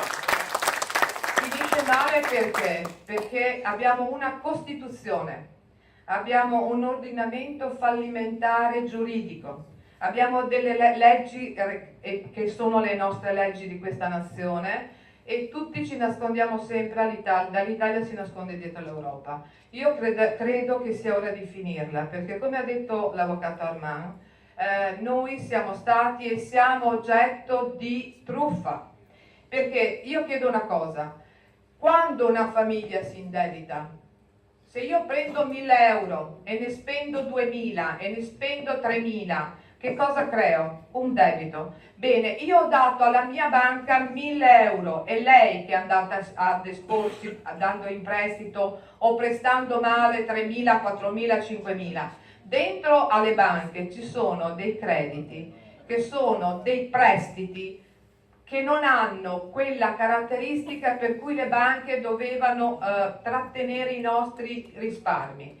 Abbiamo purtroppo nell'ordinamento, e io ho colto con piacere la Puppato quando ci ha ricevuto a Roma dicendo la proposta che potrebbe essere del nostro governo di divisione delle banche, ancora tra le banche di risparmio e dalle banche di investimento, perché poi noi questa cultura non ce l'abbiamo. L'abbiamo praticamente pesata quando ci hanno azzerato. Noi 22 novembre 2015 in 13 minuti, ma non penso siano 13 minuti, erano 13 anni, perché le nostre banche sono state mal gestite, mal controllate e lasciate in balia a chi le ha amministrate, ok? Perciò quei crediti deteriorati che noi tanto parliamo, io non ne voglio neanche più sentir parlare che saranno a rimborso degli azionisti o degli obbligazionisti. Ve li tenete voi, ve li gestite come volete, perché sono soltanto crediti gonfiati dalle banche per far credere i loro prodotti, perché i loro bilanci erano buoni, sono bilanci farlocchi e le banche hanno venduto obbligazioni e azioni, prodotti tossici.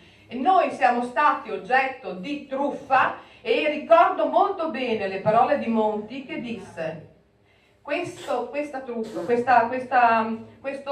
meccanismo sarà il business di avvocati, associazioni e queste società che acquisiscono i crediti deteriorati che vanno a spenderli sulle nostre spalle. È ora di finirla, il governo deve prendere in mano la cosa, perché noi siamo dei truffati. Abbiamo chiesto delle liste, nessuno ci ha dato la lista di chi è il piccolo, il grande, il grosso investitore, ma il piccolo risparmiatore, nessuno sa nulla, è tutto segretato. La Banca d'Italia, l'avete vista voi? Parlava l'avvocato della Costituzione e parte civile. A Ferrara stiamo vivendo ora il processo, il maxi processo, 32.000 famiglie, 28.000 azionisti. Che cosa succede? Sapete che si è costituita parte civile sul penale degli amministratori? Banca d'Italia e Consob. È pazzesco. E oltretutto, attenzione, un altro imputato che si è alzato alla fine del preliminare, Banca Valsebbina, che aveva precomprato 10 milioni di euro della Carife, si è costituita parte civile contro la Carife, contro gli amministratori, dichiarandosi truffata, Più di questo cosa vogliamo? Noi siamo dei truffati e vogliamo i nostri soldi. È compito vostro, perché non avete assolutamente, quando avete decretato questi due decreti leggi delinquenziali contro la Costituzione, contro lo Stato di diritto, non avete guardato in faccia nessuno. Era compito vostro trovare gli speculatori, era compito vostro cercare di azzerare quello che doveva essere, non il risparmiatore. E poi avete violato, come ha detto l'avvocato Armand, la proprietà privata, lo Stato di diritto. Ma stiamo scherzando? Qui dobbiamo avere nella finanziaria un fondo che sarà implementato come cazzo volete, va bene? Ma noi vogliamo i nostri soldi dietro. Io chiudo l'azienda, ho mandato a casa 22 dipendenti perché la Carife non ha accettato le sue azioni come garanzia. Va bene? Il 2013 mi ha detto le azioni mie personali non le posso accettare. Perché non le posso accettare? Mi ha messo ad incaglio. Ad incaglio sono passata, poi lo sapete benissimo cosa succede, ad incaglio per tutti gli altri istituti hanno chiuso il credito e poi io ho dovuto mettere in liquidazione l'azienda. Ma la mia azienda, gli immobili, sono andati con la legge fallimentare di liquidazione, non sono andati a una SGA, non sono andati all'Intesa, non sono andati alla Biper e neanche tanto all'Ubi, che hanno creato poi ad hoc dei contratti dove si salvaguardano il culo. Ragazzi, basta, l'Intesa deve tirare fuori i soldi perché voi li avete tirati fuori per salvare l'Intesa, non i risparmiatori.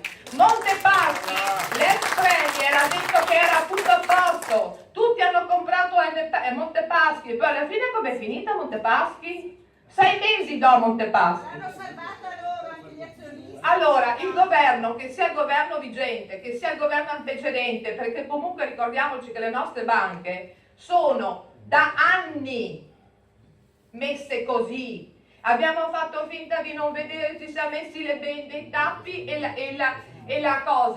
benda, perciò è compito di un governo serio trovare le soluzioni serie, perché noi siamo dei truffati.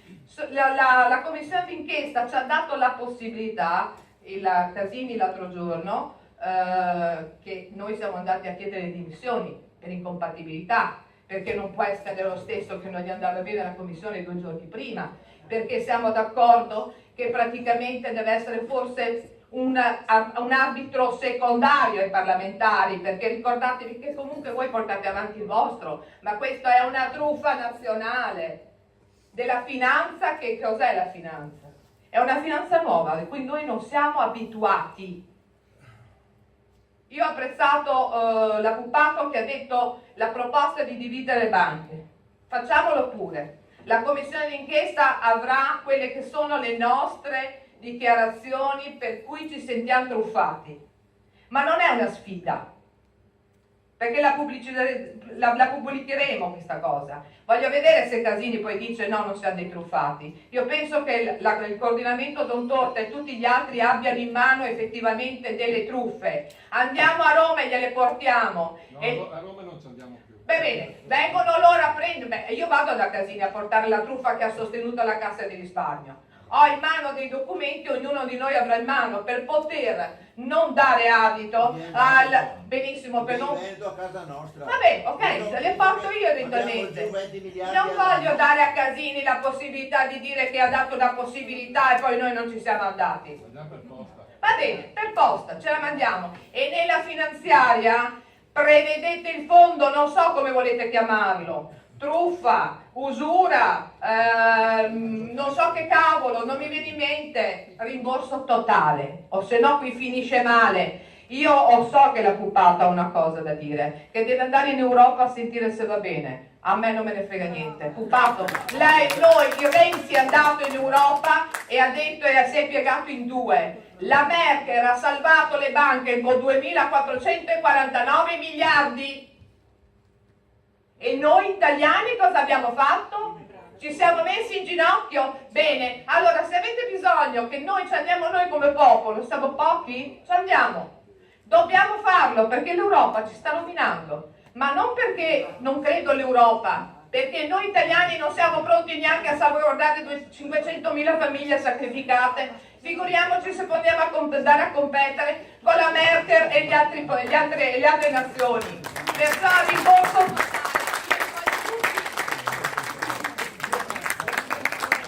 Siamo stati sacrificati 500.000 famiglie oggi siamo, E voi 500.000 famiglie che sono anche di più, vuol dire 2,5 milioni di voti. Perché se è vero come è vero che noi facciamo fatica ad andare a Roma perché non siamo più né giovani né giovanissimi, perché facciamo fatica a fare 6 ore di corriera, perché abbiamo la prostata, perché abbiamo le emorroidi, però è altrettanto vero che quando si tratta di andare a votare noi ci andiamo in massa. E noi rappresentiamo fra truffati, fra vessati e fra tutti i portatori dei famosi NPL il 15% della gente che ha votato alle ultime elezioni. Lei, vice ministro Baretta, e tutti i suoi colleghi che ci hanno massacrato avete le valigie già pronte. Voi dovete andare a casa. E noi stiamo costituendo il nostro movimento e abbiamo già steso. Mi dispiace parlare di politica adesso. Non sto parlando di politica, sto parlando dei nostri soldi. Lei non ha capito un cazzo. Ha capito? Vanno tutti da una parte, non No, divisi sempre. Dobbiamo votare per noi, dobbiamo salvarci da soli. Lei non ha capito niente. E abbiamo degli amministratori che fanno i loro interessi e basta. È quello che sto dicendo io. Ma non vota di qua e vota di là.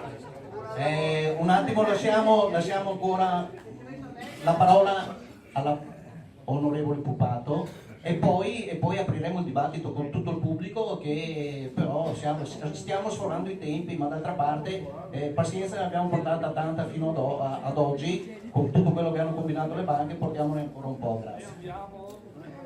Io voglio innanzitutto dirvi che cosa stiamo facendo come Parlamento, soprattutto come Parlamento e colleghi di maggioranza, in relazione, come sapete, come è stato detto, come ha detto il sottosegretario Baretta, al fatto che siamo riusciti ad approvare degli ordini del giorno molto importanti, tra cui uno a mia prima firma che ha previsto la Commissione di conciliazione, che è una commissione in sé per sé relativamente vuota, se non c'è peraltro un fondo a cui attingere, perché conciliare vuol dire riuscire a stendere una griglia nella quale si riescano ad identificare le figure che obiettivamente sono cadute all'interno di questa truffa, perché c'è una quota di azionisti, su questo dissento parzialmente da quello che è stato detto anche recentemente proprio da chi mi ha preceduto, nel senso che io per esempio, come sapete, sono una di voi, nel senso che sono un azionista da Neto Banca. Io ho sempre pagato 100 per presenziare. Dunque il buon Dio diceva che è la proporzione con ciò. Stiamo dicendo cose inverosimili. Il mio reddito non è dei livelli per cui accenna questo signore che non sa di che cosa parla. Conosci da quando eravamo diciottenni, Laura? Appunto, io so che il mio reddito era 5 volte il tuo quando non facevo politica. Tu sei riuscito a investire 1 milione in Veneto Banca e io 10.000 euro. Forse io ho pagato tasse e tu non le hai pagate, diciamo. Allora, il tema grazie a Dio, questo signore dovete farlo piacere. Non apprezzo e non ho mai apprezzato. È uno di due che ho cacciato a calci in culo quando ero sindaco, l'altro era un immigrato. Quindi immaginatevi quanta Scendiamo in basso, scendiamo in basso in questa maniera. Appunto, ma siccome lui entra, io purtroppo devo rispondergli. Allora, il problema è che se non tenete a bada questa gente qui, io ve lo dico, state continuando a fare il danno del Veneto.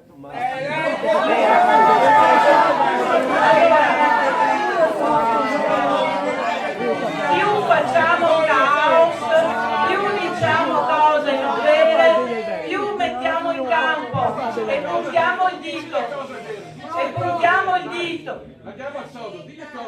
Se mi interrompi non dico le cose vere, dico le cose vere se non mi interrompi, capito Armando?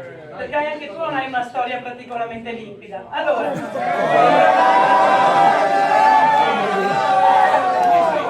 problema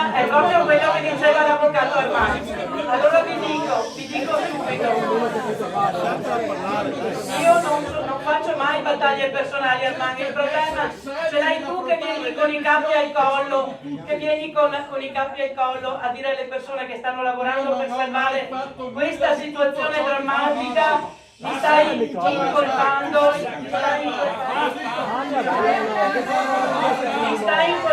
di cose inverosimili.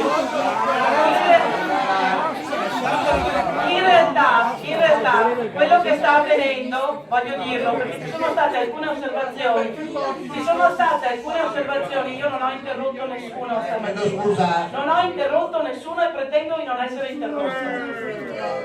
Allora invito le persone che sono intervenute e non sono state disturbate, li invito a non disturbare gli altri. Senza C'è una ragione vera per cui mi disturbo, non l'avete capita. Ve la spiego dopo. Allora, Senza insultare, è chiaro. è chiaro che sì, senza insultare reciprocamente, perché sennò io devo difendermi, no?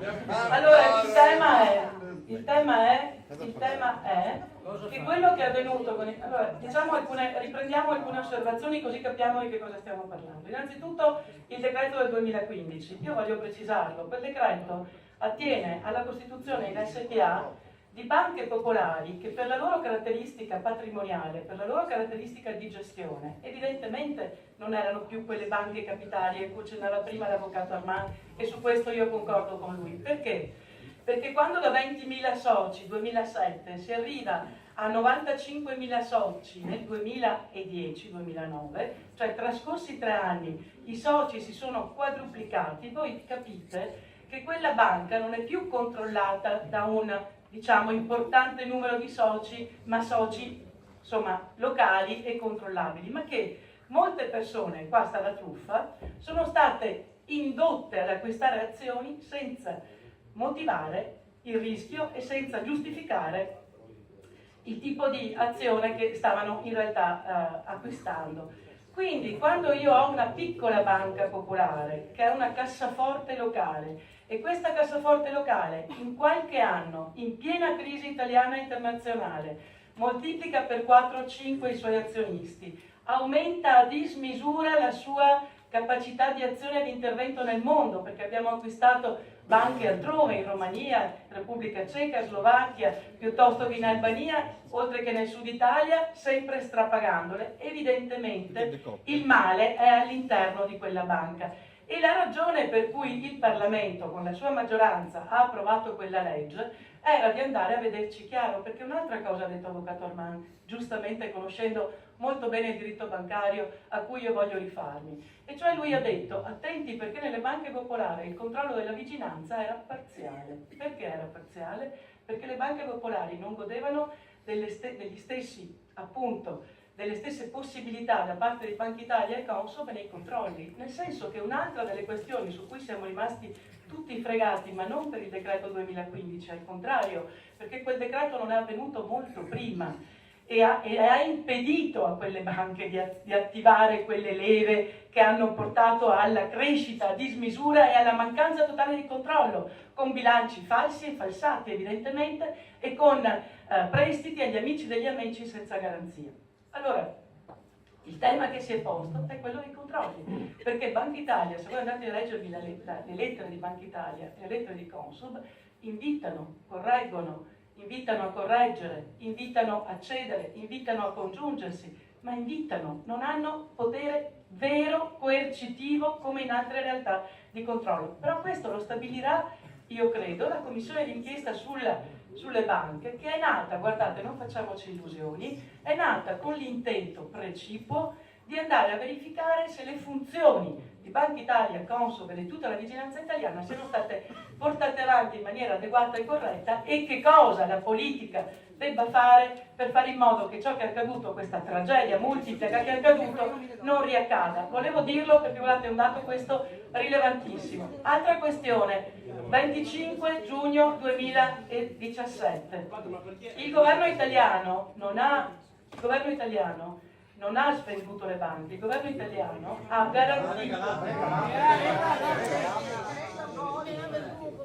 garantito ad un territorio di risvegliarsi la mattina dopo di non trovarsi con aziende che avevano per esempio nel proprio conto corrente, ma non perché fossero soldi propri, ma perché era la gestione della loro azienda, oltre i 100.000 euro, d'accordo, che prevede il bail-in. Ma non ne lasciate nessuno per 100.000 euro, li abbiamo tolti tutti gli euro. Fanno 5 miliardi immediatamente messi dal governo italiano per riaprire il giorno dopo le banche ai correntisti e alla clientela.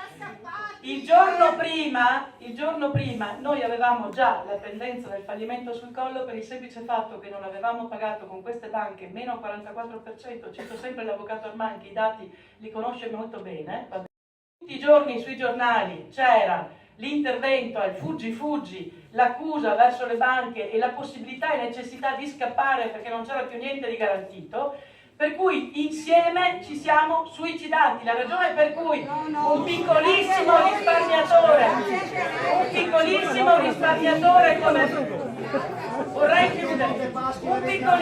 risparmiatore come me, che non ha neanche la prima volta, Anton Veneta ha perso il 90% del valore delle azioni, Anton Veneta, ancora una volta il Veneto, ancora una volta nel 2014 le stesse persone che vengono qui oggi a dirci banca d'inchiesta, vogliamo, scusami, commissione d'inchiesta, sono le stesse persone, perché ci sono i video, perché ci sono i giornali, perché ci sono gli articoli, che durante le assemblee di Veneto Banca hanno minacciato la vigilanza d'Italia, va bene, per dire che stava vessando le banche italiane, le banche venete che erano bravissime, viva Consoli. C'è scritto nel giornale 14 aprile 2014 a voce Luca Zaia, che è intervenuto, io ero presente come azionista e come ex sindaco di questa banca. Chiudo ricordando a chi dice che dovremmo aggravare le pene, e io concordo, ma non è retroattivo. Bene, chi ha in questo paese esattamente nel 2004 cancellato il falso in bilancio e noi lo abbiamo ripristinato, non può oggi venire a dire che le pene sono insufficienti, perché se non abbiamo memoria storica, signori, siamo destinati a morire. Ora vi dico che cosa stiamo facendo come Parlamento. Io voglio dirvi che cosa stiamo facendo come maggioranza in Parlamento, come persone serie, corrette, che pensano di fare il bene del proprio popolo e non hanno nessun timore a ricevere chiunque e a rispondere a chiunque. Allora, per favore lo faccia tacere, perché io non ho interrotto nessuno, lo faccia tacere perché è una questione di democrazia. Allora, che cosa sta facendo la maggioranza di governo? Che cosa stanno facendo i parlamentari dopo aver lottato tutto il mese di luglio per approvare quegli ordini del giorno che in Commissione Finanze siamo rimasti su fino a molto tardi per farlo? Va bene, siamo riusciti a fare senza pietismo. Abbiamo fatto semplicemente il nostro dovere. Benissimo. Abbiamo fatto il nostro dovere. Abbiamo chiesto una commissione di conciliazione. Che cosa stiamo facendo dietro le quinte? È opportuno che lo sappiate. Stiamo parlando con ABI per riuscire a vedere quanti sono i fondi che in questo momento noi potremmo utilizzare per rendere possibile un ristoro, come diceva l'onorevole Baretta. Un ristoro date ai ciclisti quando passano, non è il ristoro. Osservazione intelligente, ha ragione. Il rimborso. Va bene, mi correggo signora, tranquilla. Ecco. So capire. Bene. No, lei è quella, anche lei ha la memoria corta, che continua a dire in tante trasmissioni, e dica di no se è vero, che noi eravamo speculatori.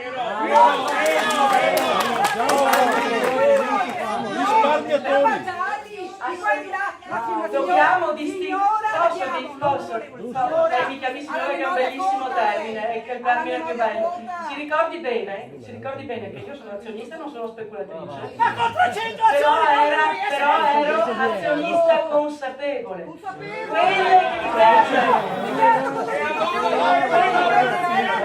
Quelli che invece Allora, no, se io dico di no, L'onorevole Forte, perché mi sembra che sta andando fuori tema. no, non sto andando fuori tema. Perché Ci sono altri più giovani e più bravi. non c'è Si problema. dimetta se è stanca, no? Fino a tarda ora, mi dispiace che perda qualche soldo. Ci sono altri giovani che sono pronti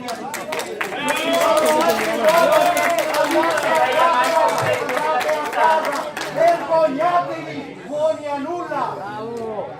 Ma non sa neanche che cosa stiamo facendo. Ma cosa urla?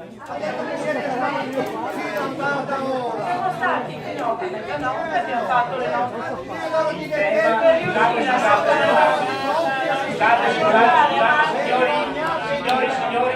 Signori, non andiamo fuori tema.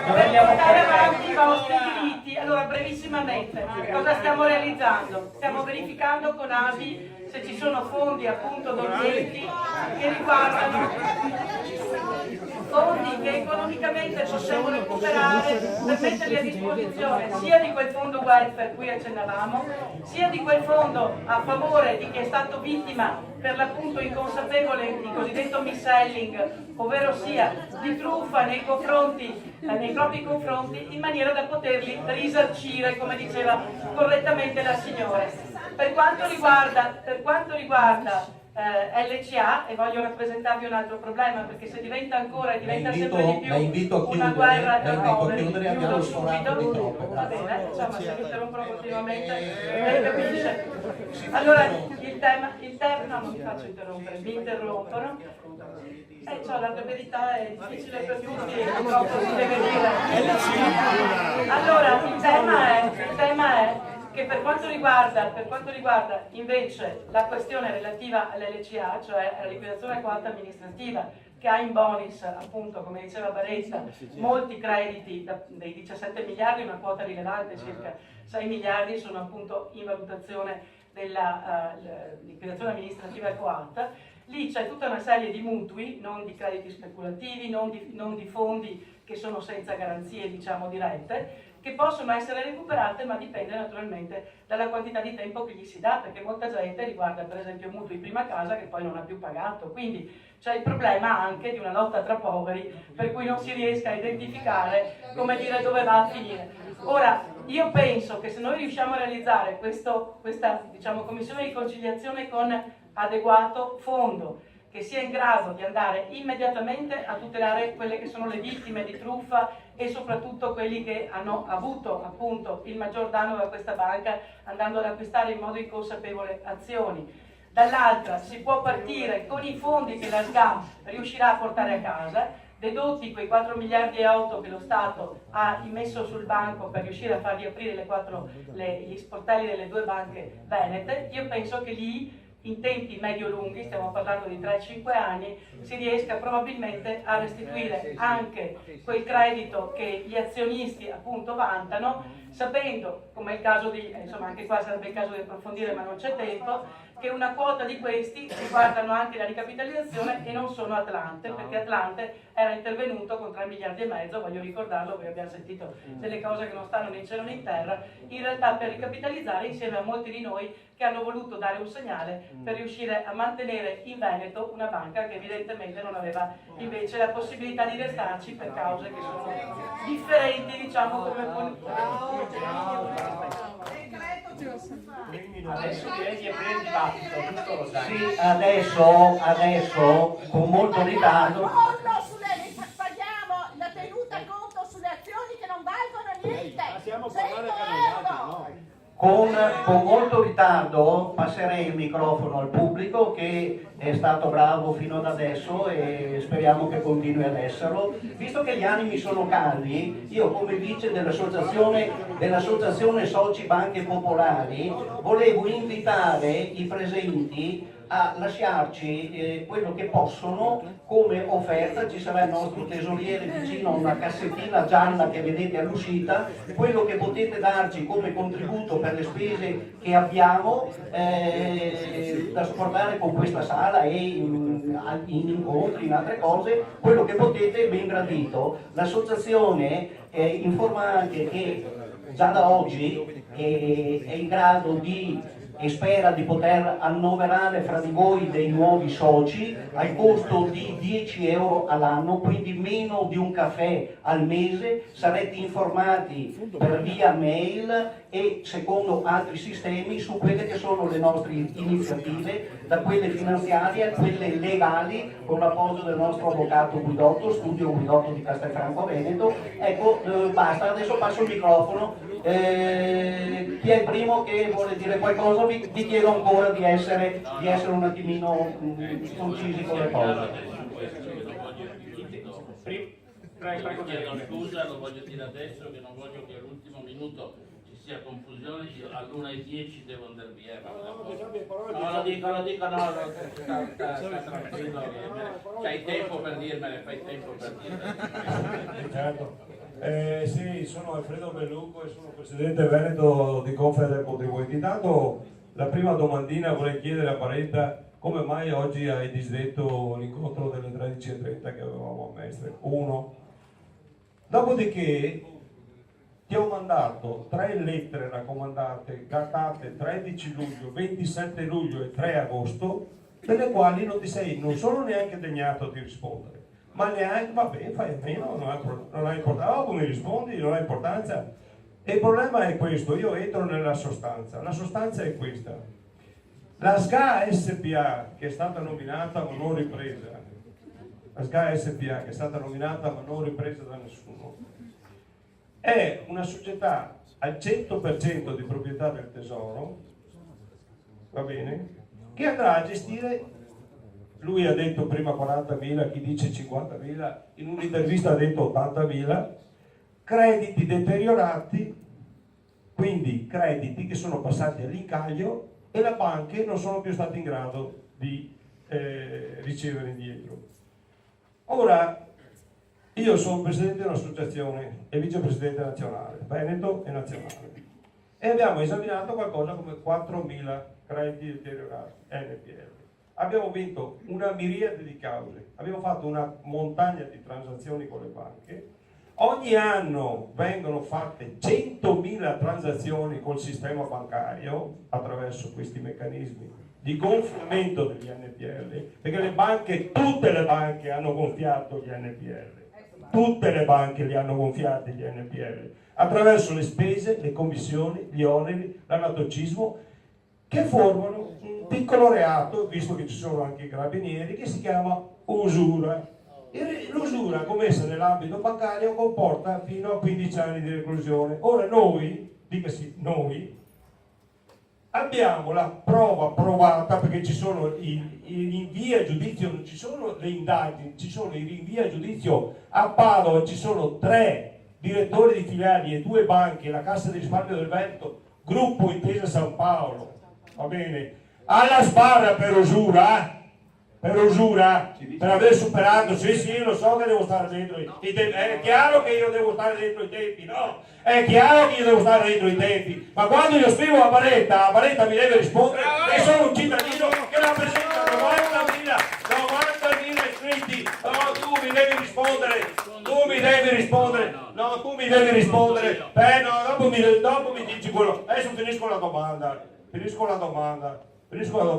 Se chiedo le tue dimissioni e l'arresto di Padoan, c'è un motivo ben preciso, perché Padoan, quando l'11 luglio alla Commissione Europea dell'Ecofin ha firmato in nome e per conto del popolo italiano che ci debba essere una bad bank nazionale che vada a gestire qualcosa come 349 miliardi di euro, che noi abbiamo visto che sono gonfiati, perché abbiamo vinto, guarda, nel giornale di martedì, del Mattino di Padova, apparirà una sentenza che noi abbiamo vinto qualcosa come 574.000 euro, e questo imprenditore ne ha già vinte 3 per un totale di 950.000 euro. Era debitore con 3 banche, va bene, per 200.000 euro, va bene, e adesso ne ha portati a casa 750.000. Ma che NPL erano quelli là? Abbiamo il caso di un suicida, va bene, che aveva 2 NPL del totale di 100.000 euro. 100.000. Ci arrivi a fare una domanda? Certo, dai. come no? La domanda è questa, è molto semplice. Ma che cavolo dice sto governo che porta a casa il 90% di NPL, che tu hai rilasciato un'intervista che hai detto che porti a casa il 90% di NPL, che è una falsità, o hai preso un granchio, o sei un La domanda che cos'è? Se recuperano il 90%? Non lo possono fare. Vabbè, ok, qual è la domanda? Qual è la domanda? Perché loro adesso... Qual è la domanda? Qual è la domanda? Scusa Nicoletto, un attimo solo. Però il mondo interno, devo dire le cose come stanno. No, lei non sta facendo. Qual è la domanda? Perché c'è gente che aspetta di fare una domanda. Devo dire. C'è gente che aspetta di fare una domanda. Adesso lo facciamo la domanda. Non ti preoccupare. Pensa a scrivere chiaro quando scrivi. Pensa a scrivere chiaro quando scrivi, che non scrivi mai niente di chiaro. No, vabbè, visto che lui mi viene a intollerare, la domanda è molto semplice. Il governo su questa cosa qui sta dichiarando il falso perché attraverso la SGA non recupera un cazzo che va in rima. Ciao Marina, ciao. Quindi la domanda è se è vero che il governo recupererà il 90% di richieste.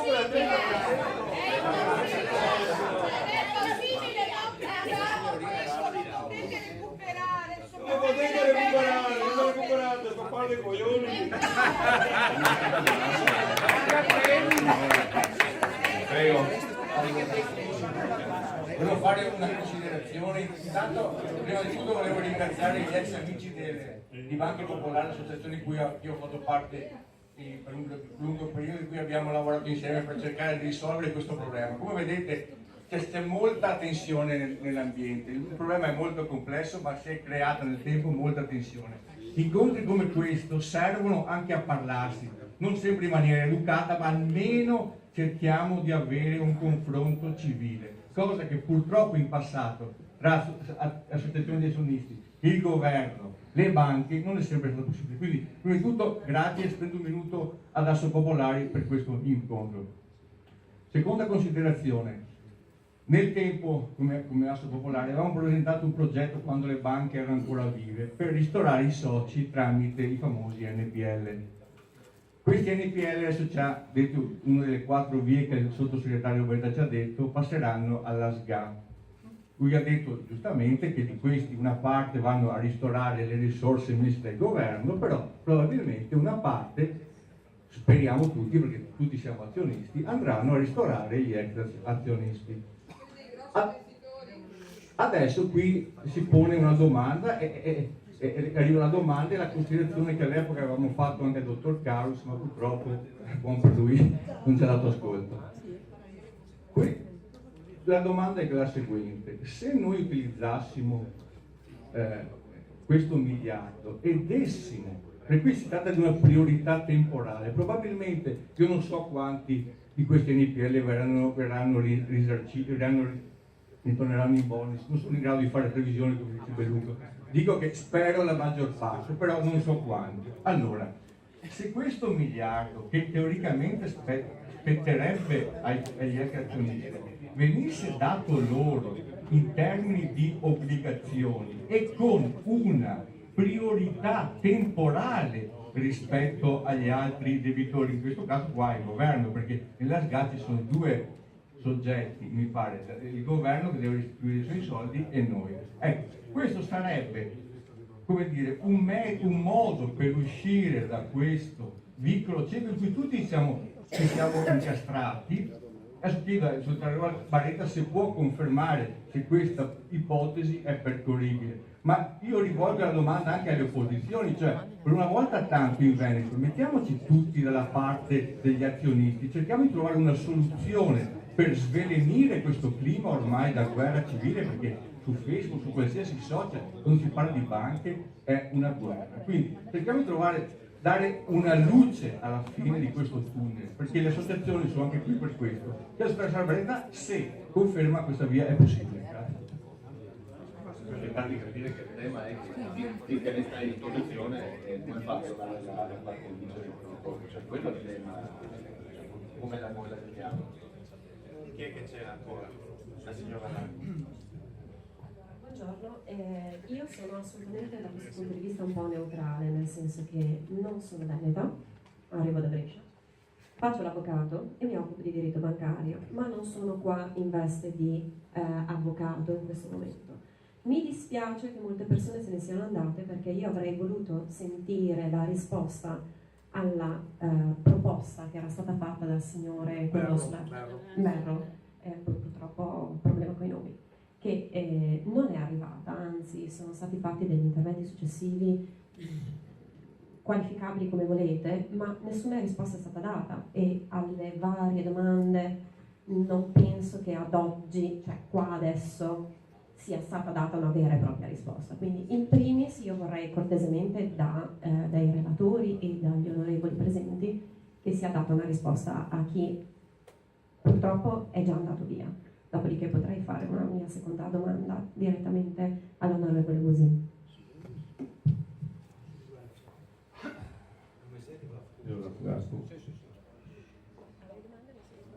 Posso già parlare? No, ma la risposta la signora sta aspettando una risposta. Su tutte le domande fatte finora, una risposta senza accumulare tante cose. Dovreste sentirmi lo stesso. Il signore aveva fatto una proposta e si era dichiarato disponibile, Paolo Perro, a partecipare, a rendersi disponibile, e ha proposto di sostanzialmente se non ho capito male, di far partecipare e di consultare effettivamente, a parte le consultazioni che possiamo considerare la consultazione questa, no? Ma in termini proprio di governo, anche le persone che hanno partecipato ad altre consultazioni e che hanno effettivamente avuto questo problema enorme che è stato il default delle banche venete, per cercare di trovare una soluzione, per far funzionare il welfare, per trovare una soluzione per far funzionare degli ipotetici fondi di garanzia. Una risposta a ciò, nel senso, c'è questa disponibilità, non c'è questa disponibilità, inviterete, non inviterete, delle promesse che però siano effettivamente riscontrabili nel breve periodo. Grazie. Cioè, mi pare che siamo accomunati dal fatto che sia sul welfare che sulla questione dell'altra vicenda, tutto quello che sta in liquidazione come lo tiri fuori dal fatto che violi la par condicio di creditori. Dunque, allora, intanto una prima risposta. L'incontro di oggi non è stato annullato, è stato spostato giovedì prossimo, e c'è un motivo anche preciso, che io vorrei sapere con chi mi incontro, cioè nel senso che il governo incontra delle associazioni di rappresentanza, sarebbe bene sapere quali sono le associazioni che incontro, non genericamente. Una cosa è un convegno, una cosa è un dibattito pubblico, una cosa è un incontro di rappresentanza con le associazioni. Quindi se per favore chi ha la responsabilità precisa da qui a lunedì a martedì chi sono le associazioni, perché ci saranno anche i rappresentanti dell'associazionismo di Ferrara che hanno già chiesto l'incontro, non è stato potuto farlo l'altro giorno, è già previsto un incontro con loro, però quindi io l'ho saputo, scusi onorevole, perché me l'hanno appena suggerito. L'incontro è stato chiesto e reso disponibile non ricordo il nome, per mercoledì, ma noi siamo uniti, questo è un coordinamento. No, l'incontro, allora, l'altro giorno c'è stato, scusate questa piccola precisazione, l'altro giorno c'è stato a Roma la manifestazione. È stato fatto un incontro con i parlamentari, non so, con tutti. L'incontro parlamentare è una cosa, l'incontro col governo è un'altra cosa. Per un disguido di informazione abbiamo fatto, io ho dato la disponibilità a incontrare mercoledì prossimo. Però quello che vorrei sapere prima di mercoledì è chi incontro. Noi nomi e cognomi lo decidono ciascuna associazione, no? Ma quali sono le associazioni che vengono, che non è che è generico, però siccome è una richiesta di incontro col governo in questa situazione mi pare un minimo corretto. Tutto qua, quindi chi ha la responsabilità faccia sto lavoro in 24 ore e lunedì o martedì comunichi a me, alla segreteria, a chi volete, l'associazione A, l'associazione B, l'associazione C, eccetera. Quindi tu puoi espungere anche qualche associazione? No, io non espongo niente, non fare i giochi con me che non funzionano. Io voglio sapere, però no, ma dai che non fai per fare appunto per quello ti rispondo in questo modo, perché siccome sai le cose, tu ti fai domande. Io non espongo niente, ma non posso neanche, però se permettete, confondere un incontro con un convegno.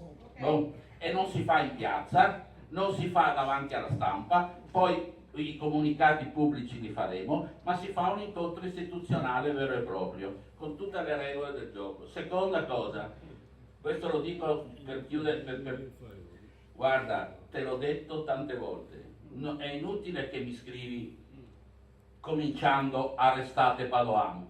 Non ti rispondo a una lettera, quella non è una lettera, è un volantino. Io non ti rispondo, te lo dico ufficialmente, l'ho detto privatamente, non le mie dimissioni puoi chiedere quando vuoi, non ti rispondo a una lettera che comincia al governo arrestate Padova. Vai sui contenuti e lascia perdere queste cose della propaganda. Se vuoi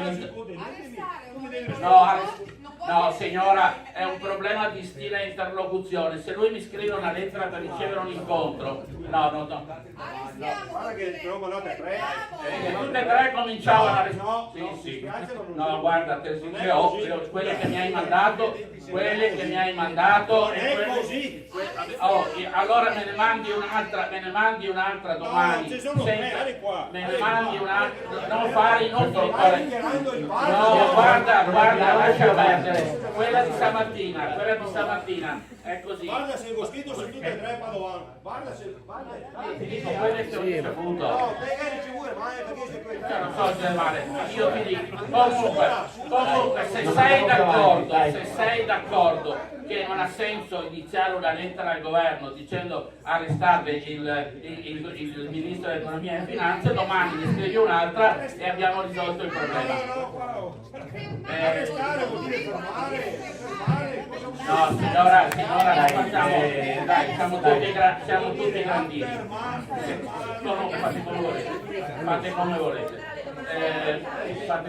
Seconda questione. Io penso. Basta che parlino anche altri, Seconda questione, quello che diceva il signore. Risposta a Berlo. Va bene. Allora io penso che non risponde sugli NPL. Scusa un attimo, non risponde sugli NPL, mi metto di nuovo il bavaglio.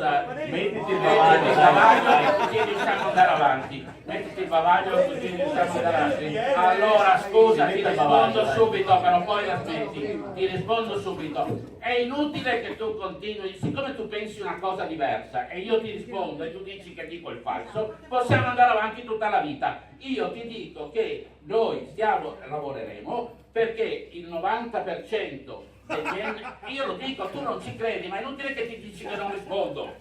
Cioè, se devo rispondere sul miliardo che avanza, scusa, vedete che non è possibile. Ogni volta si vota a quel paese dell'Unione. Ecco, allora, per quanto riguarda invece la questione che pone lui, che è una questione seria ma delicata, perché bisogna. Scusate, dai. Seria ma delicata, perché lui dice facciamo una inversione temporale, no? Cioè prendiamo questo miliardo che sta alla fine del percorso e lo portiamo all'inizio.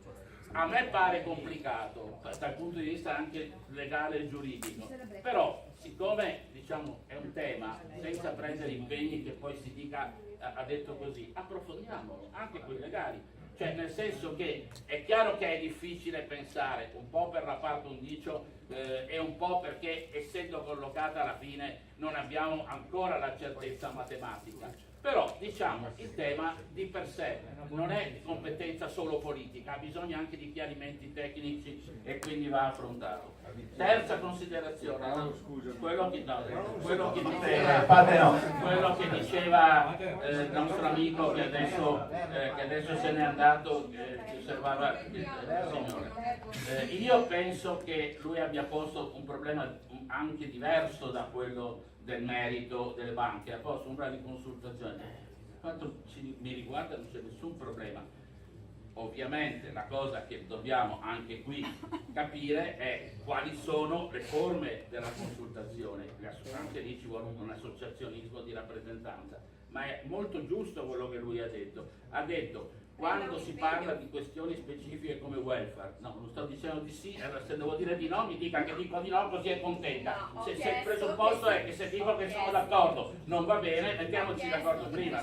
Ha detto una cosa giusta, io dico si può fare, va fatta, alla condizione, tra l'altro io non ho ricevuto la lettera, adesso guarderò, controllerò, ho dato all'avvocato il mio indirizzo in maniera tale che me la possa inviare, è molto giusta, alla condizione che però non è una consultazione personale, quella la possiamo sempre fare, ma che sia fatta con rappresentanti in questo caso di persone che sono portatrici di problemi.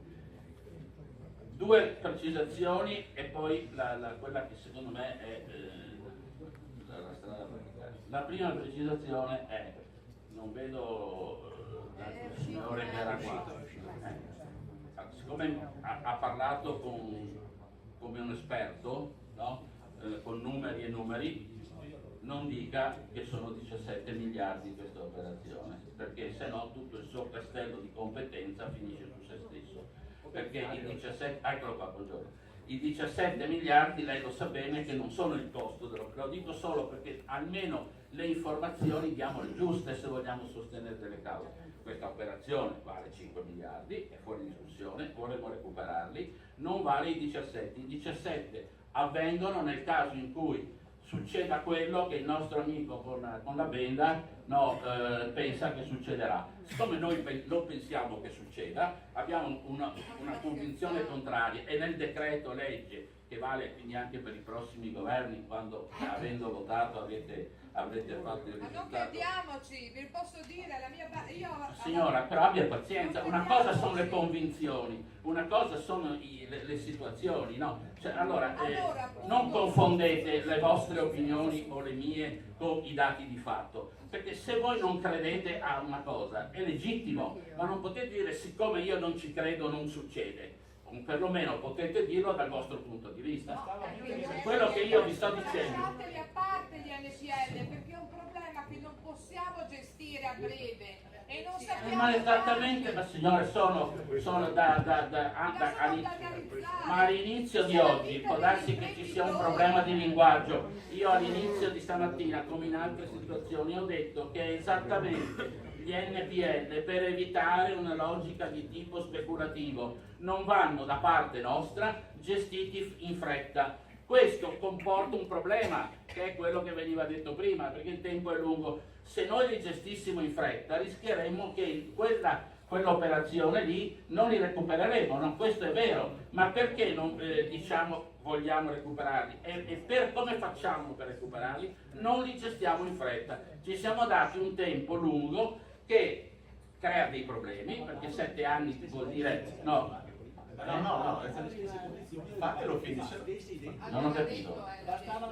Sì, guardi, il dibattito su come è andata l'abbiamo fatto, e allora è inutile che su quello abbiamo opinioni simili e opinioni diverse. Metà della vostra impostazione, e quindi arrivo anche al punto finale, è basata su un principio su cui abbiamo un'opinione diversa, è legittimo, no? Cioè che voi pensate che tutto dipenda dal decreto del cambiamento di natura giuridica delle banche. Se voi pensate questo ne traete delle conclusioni, no? Se io penso che non sia così, che sia diverso, e la realtà è molto più complessa, ma non vorrei adesso mi sono astenuto da un dibattito sul passato, no, è chiaro. Allora, qual è il punto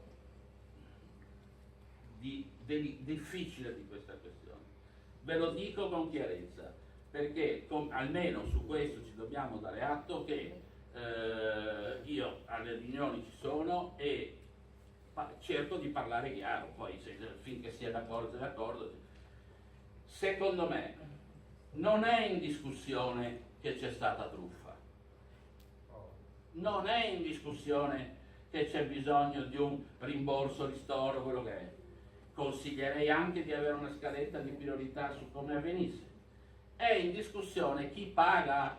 Voi continuate a dire, molti di voi, che deve pagare lo Stato. Noi continuiamo a dire che deve pagare chi ha fatto il danno. Chi truffa si arresta. Noi stiamo parlando di soldi. Non avete. Allora facciamo come al solito. Lasciate finire, se no non abbiamo Io penso che il punto su cui dobbiamo chiarirci, approfondire, andare avanti, anche avendo opinioni politiche diverse, è esattamente questo. Voi dite deve rimborsare lo Stato, non il governo, lo Stato, no?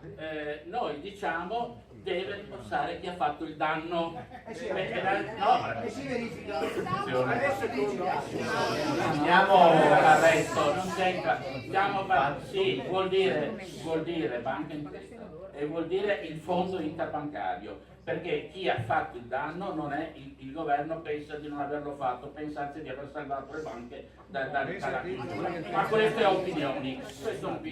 Adesso io penso, ve lo dico con sincerità, che se vogliamo trovare una strada, poi ognuno dice provare con fatica a trovare una strada che abbia qualche efficacia, premesso che è evidente che c'è stata truffa, premesso che bisogna ragionare sul rimborso, premesso che secondo me è bene avere una scaletta di priorità, io penso che sia più praticabile, più facile, meno difficile,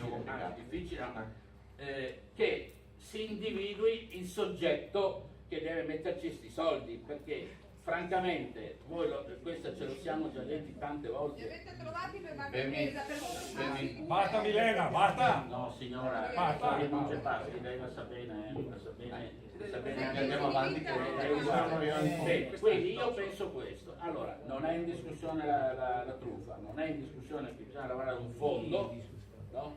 Il problema è chi ci mette i soldi sul fondo, perché se passa il principio che i soldi ce li mette lo Stato, sapete che cosa vuol dire in termini, e non chi ha fatto il danno, non ne usciamo più, non da questa situazione, da nessuna situazione, perché se lo Stato paga tutte le situazioni di truffa che ci sono nel mercato, è finita, non per... Allora, l'articolo 46 è esattamente questo, che lo Stato tutela e garantisce il risparmio. Esatto, ma la tutela e il risparmio è che tu li fai pagare a chi ha fatto il danno. Ma c'è stato un fallimento normale come tutte le aziende, dove ci mettete il bonus e approfitto dell'ultima dichiarazione dell'onorevole, e io come rappresentante della nostra associazione, ma qua ci sono altri rappresentanti, c'è l'avvocato Armani, c'è Don Torta, c'è anche Bellucco, cioè noi siamo disponibili come associazioni, con i propri rappresentanti, a venirla a trovare a un tavolo istituzionale per cercare la strada politica ma anche legale che vi mette a disposizione per trovare la maniera. Comunque non vorrei che divagassimo, il tema è sempre cosa resta da fare. Io come avvocato vi ho detto dal mio punto di vista come avvocato cosa farei, e mi pare di aver anche intuito, e così poi saluto anche l'onorevole che deve scappare, che alla fine anche tutti i politici, da D'Inca a Baretta, che lo salutiamo che se ne va, a Busin, alla Pupato, a Guadagnini, tutti hanno ben chiaro che vogliono fare in qualche maniera un fondo di ristoro, di indennizzo, eccetera. Ma se siamo già d'accordo, trovate la modalità, io come avvocato la mia parte la faccio, voi come politici fatela col fondo. Ok, proseguiamo, però il tema è sempre cosa resta da fare. Ormai purtroppo è vero che appunto dire il passato è andato. Prego. Scusate, una richiesta spot all'onorevole Barretta e poi di conseguenza anche all'onorevole. io non sono molto d'accordo su questo. Vorrei sentire se dal progetto iniziale, quando è stata istituita la commissione d'inchiesta, è stato stralciato un passaggio laddove si parlava di indagine monotematica, cioè che avrebbe riguardato singolarmente le banche, ogni singola banca, oppure questo non si può più fare perché è stato stralciato questo passaggio. Un'altra cosa, per quanto riguarda Casini, mi sembra che lui come Presidente della Commissione abbia diritto di veto se accettare e ammettere delle prove oppure no. In altre parole, se viene acquisita una prova, lui può dire questa la ammettiamo, e nel caso in cui questo non sia possibile perché la Commissione magari dice no, non facciamo così, può accettarla e secretarla. Vorrei sapere se questo corrisponde al vero. Passo il microfono all'onorevole Barretti. Solo che è sbagliato l'interlocutore, perché questa è una commissione parlamentare sulla quale noi non abbiamo messo bocca e la gestisce il Parlamento. Noi abbiamo solo detto che siamo d'accordo che si faccia e abbiamo detto fatela e l'hanno fatta. Quindi questa domanda va fatta ve lo dico proprio per di correttezza, forse non so se loro fanno parte della commissione, ai componenti della commissione. In ogni caso sulla prima non so risponderti perché non sono informato, sulla seconda, da quanto ho capito e ho letto, non vale per l'ammissione delle prove, vale per la proposta di emendamenti e di audizioni, però va chiarito. Okay. Grazie, a me sembra che non sia così. Aspetti un attimo che passiamo all'onorevole Di Capri, che è d'obbligo darlo il microfono. Io ho veramente la convinzione che la politica è una cosa alta e capisco anche che è una cosa difficile. Proprio per il rispetto che ho della politica, vorrei che l'onorevole Baretta sapesse che la proposta che ha fatto Armand, di cui ho una grande stima, è una cosa importante perché il Papa più il contadino sa più del Papa. Allora io dico, non dicendo che lui è un contadino, lui è un avvocato, che De Montagna avere la capacità di incontrarsi per poter avere un dialogo che non siamo mai riusciti a avere con le banche, che si possa avere col governo, proprio perché credo che il governo in questa ultima fase possa anche fare in maniera di trovare delle strade. Non ditemi più, per cortesia, per le esperienze di centinaia e centinaia di persone, che i risparmiatori sono stati degli speculatori, non ditemelo più, perché non è vero. Ci sarà stato anche lo speculatore in mezzo, ma sappiate che sono 500.000 persone che sono state fregate, che vengono a piangere perché non sapevano neanche cosa voleva dire comprare un'azione. Allora il discorso, a mio avviso, è questo, è un discorso di cultura. Politici, dica al governo, ci dia la capacità di elevare il tono. Perché? Perché la finanza sta diventando l'oggetto unico di attenzione e l'uomo, che invece è il PIL vero della nostra società, della nostra Europa, del nostro mondo, praticamente viene talvolta non messo in considerazione. Allora l'invito mio è questo: l'incontro che possa avvenire tra governo e le associazioni serie che portano avanti il discorso, e non aspettare che questa gente muoia prima di aiutarla, perché lui ha detto se aspettiamo 7 anni mi sono già morto. Quella è stata vita che è stata portata via, è stato Giuda che ha messo in croce quel povero Cristo che abita in ognuno che è stato truffato.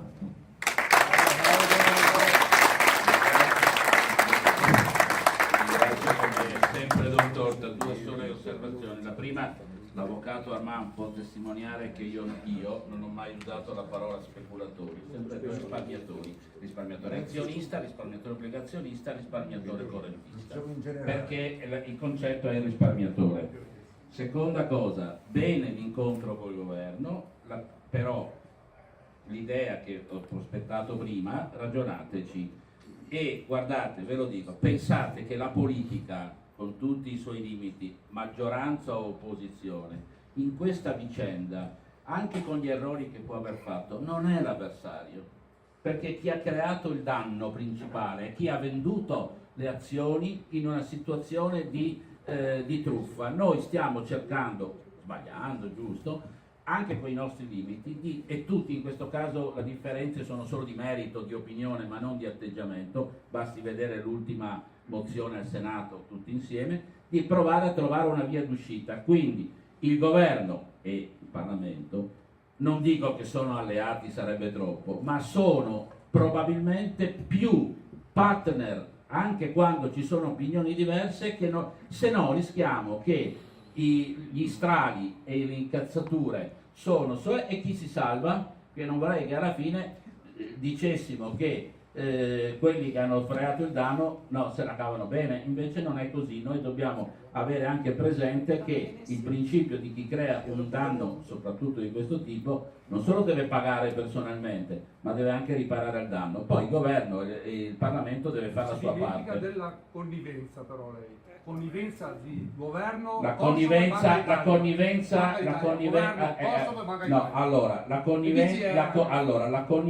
non è mai generica e specifica, e la commissione di inchiesta, che significa poteri di magistratura, ha esattamente il compito. Voi sapete che qualcuno, ne ho parlato anche personalmente, qual era la preoccupazione? Che una commissione di inchiesta che indaga su Banca d'Italia potesse avere qualche effetto istituzionale. Abbiamo scelto giustamente di superare questa perplessità, facciamola lavorare. Noi diciamo tanto ci sono solo 6 mesi, guardate che in 6 mesi, se si vuole, almeno qualche segnale. Onorevole, le faccio un'ultima domanda, ma non è una domanda, le pongo un tema di riflessione. Allora, siccome mi pare evidente che siamo tutti sulla linea che una truffa c'è stata, adesso è da capire chi sono stati gli autori di questo comportamento criminale, che sono quelli che potrebbero essere quelli che oggi sono imputati, potrebbero essere altri. Io prima ho elencato dal mio punto di vista, lei fa molto bene ad evidenziare che ci sono punti di vista differenti, dal mio punto di vista chi possono essere i responsabili di ciò che noi stiamo subendo. E seguendo il mio punto di vista, io invito lei come rappresentante del governo a prendere in considerazione che alimentare questo fondo che dovrebbe risarcire, e ripeto, anche parzialmente i risparmiatori, perché dal nostro punto di vista vi è questa apertura, potrebbe essere ben Banca d'Italia, che di certo non è estranea a quello che è accaduto, e Banca d'Italia, è inutile che glielo ricordi, fa degli utili che sono elevatissimi. Per 3 anni di utili di Banca d'Italia veniamo risarciti al 100%. Grazie. Io voglio capire, avevo chiesto la risposta. Scusate, tre richieste brevi. È sempre rivolte ovviamente all'azione politica indistintamente. Prima, attenzione, che noi stiamo parlando adesso come associazioni di Veneto Banca e di Vicenza, però ci sono altre 20-30 piccole popolari in Italia che sono nelle stesse condizioni, in cui i soci non possono in alcun modo andare a chiedere rimborso delle proprie azioni, sono tutte bloccate. Quando si sbloccheranno non si sa e come, per cui attenzione che questo è un problema che non si conclude qui, ed è un problema politico di oggi presente e nell'avvenire, per cui maggioranze e minoranze non raccontatene queste cose. Secondo aspetto molto importante, anche se non capisco in termini logici come effettuarlo. Noi come associazioni chiediamo una cosa molto semplice, chiederei nella SGA che si sta costituendo, perché uno di noi eletto in accordo con noi non può partecipare al consiglio di amministrazione per avere completa chiarezza di cosa accade, senza tante, al di là di quello che può essere l'interlocuzione con il governo, che ovviamente è un aspetto politico, qui è anche un aspetto amministrativo. Noi associazioni, 11 quelle che siamo, ci mettiamo d'accordo e vi diamo un nominativo per partecipare a questo. No, che non sappiamo mai nulla dai giornali o cosa accade, se è 90, se è 10, se è venduto a 120. Ultimo aspetto, questo molto piccolo, però ha la sua importanza. Noi oggi, correntisti di Veneto Banca e di Vicenza, siamo taglieggiati io lo chiamo da Intesa San Paolo. Perché? Perché abbiamo un deposito titoli che le azioni non valgono nulla, che però ci sono, perché non ne avete ancora cancellate, sebbene che sono andate in fallimento. E il conto corrente non possiamo chiuderlo perché c'è il deposito titoli. No, è possibile. Puoi togliere. Io l'ho fatta la domanda e guarda caso, e altri e non l'hanno ancora fatta, adesso attendo la risposta. Ecco, queste sono, però quello che mi interessa sono le altre due domande.